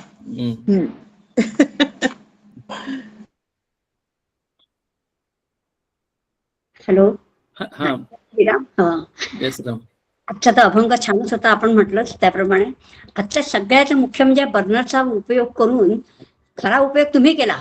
आम्ही नुसतं फक्त स्वयंपाकच करत आलो, तुम्ही खरा त्याचा आम्हाला समजण्यासाठी, कायम स्मृती राहण्यासाठी तुम्ही उपयोग केला बरं त्याचा दादा. त्याचा आम्हाला सगळा म्हणजे विसरू शकणार नाही. दिवसातनं एक सकाळ संध्याकाळ दोन्ही वेळेला तुम्हाला ह्याचा आम्हाला उपयोग आता करू शकू आम्ही अर्थाने. हो नाही, कारण आता तुम्ही विचार केला की नाही की आता आम्ही ज्याला स्वयंपाक करायला स्वयंपाकघरामध्ये गेलो आणि गॅस लावला की आमच्या ऑटोमॅटिकली ते विचार येणारच की अरे आम्हाला तुम्ही परफेक्ट निवडलं. हे खूपच काय म्हणायचं कौतुक नाही, तुम्हाला समजलं की ह्या सगळ्या साधक कोण आहेत आणि त्यांच्यासाठी हे वापरलं पाहिजे हे पण तुम्हाला समजलं. आम्ही आता समजून घेऊन आम्हाला पण 2 वेळा तसं होत जाईल सकाळ संध्याकाळ. त्याच्यानंतर परमार्थाचा अर्थ खूप छान, खूप सुंदर सांगितला तुम्ही. नेहमी वाटायचं की परमार्थ काय, अध्यात्म काय, अध्यात्म परमार्थ आपण करतोय ते बरोबर आहे की चूक आहे, पण आजच्या ह्याच्यात ना एकदम क्लॅरिटी आली आहे की परमार्थ काय. त्याच्यानंतर खूप सुंदर पद्धतीने अर्थ सांगितला तिन्ही गुणांचा, खूपच सुंदर. आजचं सेशन खरंच सगळ्यात सारच झालेलं आहे. खूपच छान, खूपच सुंदर समजावून सांगितलं तुम्ही. नाही, आता हे जे पुढचे 1-2 जे अभंग आहेत ते महाराजांचे साधकावस्थेमधले अनुभव आहेत. म्हणजे त्यामुळे ते जे आहेत, कारण ते स्वतः जगलेले आहेत म्हणजे त्या ह्याच्यामध्ये, आणि त्यामुळं नक्की काय केल्यानंतर काय होतं, कसं माणसाचं चेंज होत जातं, कसा माणसाचा स्वभाव बदलत जातो, कसा रजोगुण आणि तमोगुण कमी होतो, कसा सत्वगुण वाढतो, कसा ते, म्हणजे हे अनुभवाचे बोल आहेत. हे ज्यांनी त्या मार्गातून जो गेलेला आहे, त्यांनी साधना केलेली आहे, त्यांनी आणि स्वतःला चेंज करून घेतलेलं आहे, अशा महाराजांकडून हे आलेलं असल्यामुळे त्याचं जे एक पॉवर जी आहे, त्याच्याकडे असणारी जी एक म्हणतात ना की सामर्थ्य, त्या शब्दांचं सामर्थ्य, हे प्रचंड आहे. आणि म्हणून हितनं पुढचे 2 ते 3 अभंग म्हणजे सगळेच अभंग आहेत, पण साधकासाठी म्हणजे आमच्यासाठी हे 2-3 अभंग अतिशय जास्त महत्वाचे आहेत. कारण का की ती महाराजांची साधकावस्थेमध्ये त्यांनी ऍक्च्युली केलेले जे काही प्रयत्न आहेत त्या 20 वर्षामध्ये ते आमच्या समोर त्यांनी ते ह्या अभंगातून ठेवण्याचा प्रयत्न केला आहे. आणि म्हणून महाराज आम्हाला का जास्त प्रिय वाटतात, तर याचं कारण काय की ते आमच्यासारखेच आहेत, होते, आणि त्यांनी स्वतःला चेंज करून ते एका ठिकाणावरून इतक्या ठिकाणावर गेले, संत पदाला गेले. तर आम्ही सुद्धा जर ह्या पद्धतीने प्रयत्न केला, या पद्धतीने आमचं स्वतःला चेंज करण्याचा, मनाला चेंज करण्याचा प्रयत्न केला, तर आम्ही सुद्धा तिथेपर्यंत पोहोचू शकतो. हे आम्हाला सांगण्यासाठी, हा आत्मविश्वास देण्यासाठी आम्हाला हे अभंग अतिशय उपयोगाचे. बरोबर.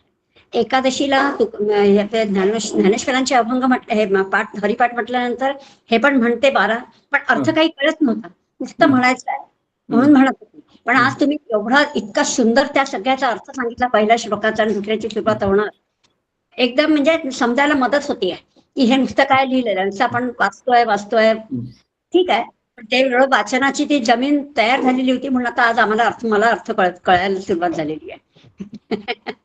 कृतज्ञता व्यक्त करते. खूपच सुंदर. जय श्रीराम. जय श्रीराम. जय श्रीराम. म्हणजे मला तर असं वाटतं की आपलं जे पायऱ्या ज्या चढत आलोय ना, त्या अगदी योग्य मार्गाने चाललायत. आधी मनाचे श्लोक झाले, नंतर दासबोध झाला, नंतर आत्माराम झाला. यामुळे हे श्लोक कळायला खूप म्हणजे सहजता आली आपल्या ह्याच्यात, की ते शब्द ऐकून त्याचे अर्थ वरचे वर असे घणानं आघात केल्यासारखे ते, त्यामुळे असे हृदयात खोल बसले ते अर्थ.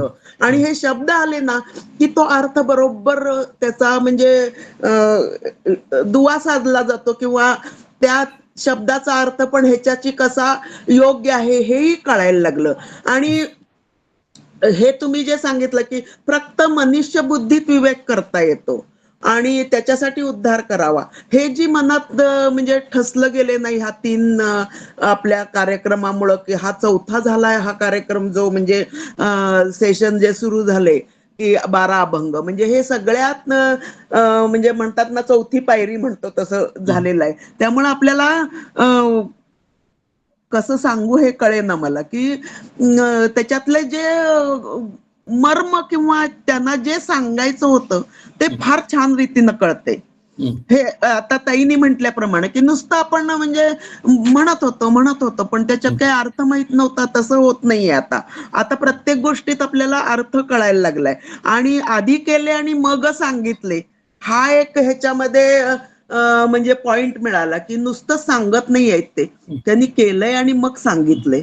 हे फार छान. म्हणजे नाहीतर नुसतं माणूस भाषण देतो, असं करा तसं करा, राजकारण्यांसारखं, तसं काही नाहीये ह्याच्यामध्ये. आणि त्यांच्या मनातली तळमळ ही खूप जाणवते आपल्याला, की त्यांना किती आता रामदास स्वामींना सुद्धा किंवा तुकाराम स्वामींना की किती त्यांना हे आतून वाटत होतं की हे जग उद्धारावं, जगात सगळ्यांनी उद्धार आपला करून घ्यावा, ही त्यांची आत्म्याची तळमळ ह्याच्यामधून जाणून येते. म्हणजे इतके ते अभंग मनाला म्हणजे स्पर्श करून जात आहेत. आणि तुमची सांगण्याची पद्धत तर फारच म्हणजे काय त्याच्याबद्दल बोलायलाच नको.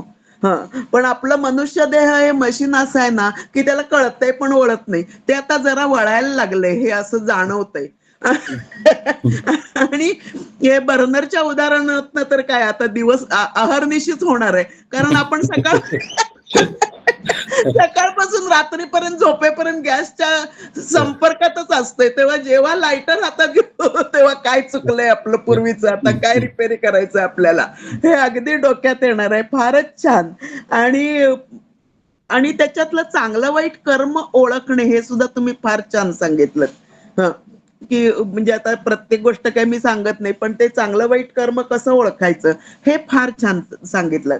आणि रजोगुणाचं सुद्धा किती म्हणजे काय असतं रजोगुण हेही आज म्हणजे फार छान पणे कळलं, की त्याच्यामध्ये फक्त आपल्याला हावरटपणा असं वाटतो मला, की अतृप्तता, मिळण्याची चिंता, आणि दुसऱ्याला मिळाले की त्याच्याबद्दल क्रोध किंवा राग येतो. हे आपल्या बुद्धीत पूर्वी खूप व्हायचं, आता या आपल्या ह्या 4 वर्षाच्या सहवासात खूप कमी व्हायला लागले. ही म्हणजे आता जाणवायला लागले आणि ही प्रगती सुद्धा काही म्हणजे कमी नाहीये असं मला वाटते आता. कारण इतके वर्ष आपले अज्ञानात गेले, आता एवढं तरी ज्ञान कळायला लागले की कशामुळे अज्ञान आपल्याला बाहेर काढायचं आहे. आणि आणि तुम्ही हे पण फार छान सांगितलं की जन्म कशासाठी आहे, रंजनासाठी आहे, नुसता मनोरंजनाची साधनं बघतो आपण. आणखीन डीमार्टचं तर उदाहरण अगदी म्हणजे 200% बरोबर आहे. की गेलं की तिथं ती म्हणजे म्हणतात ना ह्यांच्यामध्ये मयसभा जशी होती किंवा एक मोहाचं जे आवरण आहे त्या डी मार्टला, ते बाहेर आल्यावरच कळतं, आत असेपर्यंत काही कळत नाही. त्या चक्रव्यूहात आपण सारखे फिरत राहतोय. आणि भयंकर म्हणजे सुंदर उदाहरणं दिलीत तुम्ही मला की किती सुंदर मोबाईलचं सुद्धा उदाहरण दिलं. आणि आणि आपल्या कर्तव्य काय पाहिजे आयुष्याचं, की आत्मकल्याणम इति कर्तव्यम, हे ठेवलं पाहिजे आपण. हा एक आज मंत्र मिळाला, तुम्ही सांगितलं की आत्मकल्याणम इति कर्तव्यम. हा शब्द म्हणजे एक वाक्य मला फार आवडलं. आणि हे सगळ्यांनी साधक डोक्यात ठेवतीलच. आणि त्याप्रमाणे जर आपण आता पायऱ्या एक एक चढतोय, अशा चढत गेलो तर आपल्याला खरंच तुकाराम महाराज होणं काही अशक्य नाही असं मला खात्री पटते. फारच छान. जय जय श्रीराम. ठीक आहे. अजून कोणाला काही क्वेश्चन्स, डाऊट्स किंवा कॉमेंट्स? 1-2 मिनिटं मी थांबतो.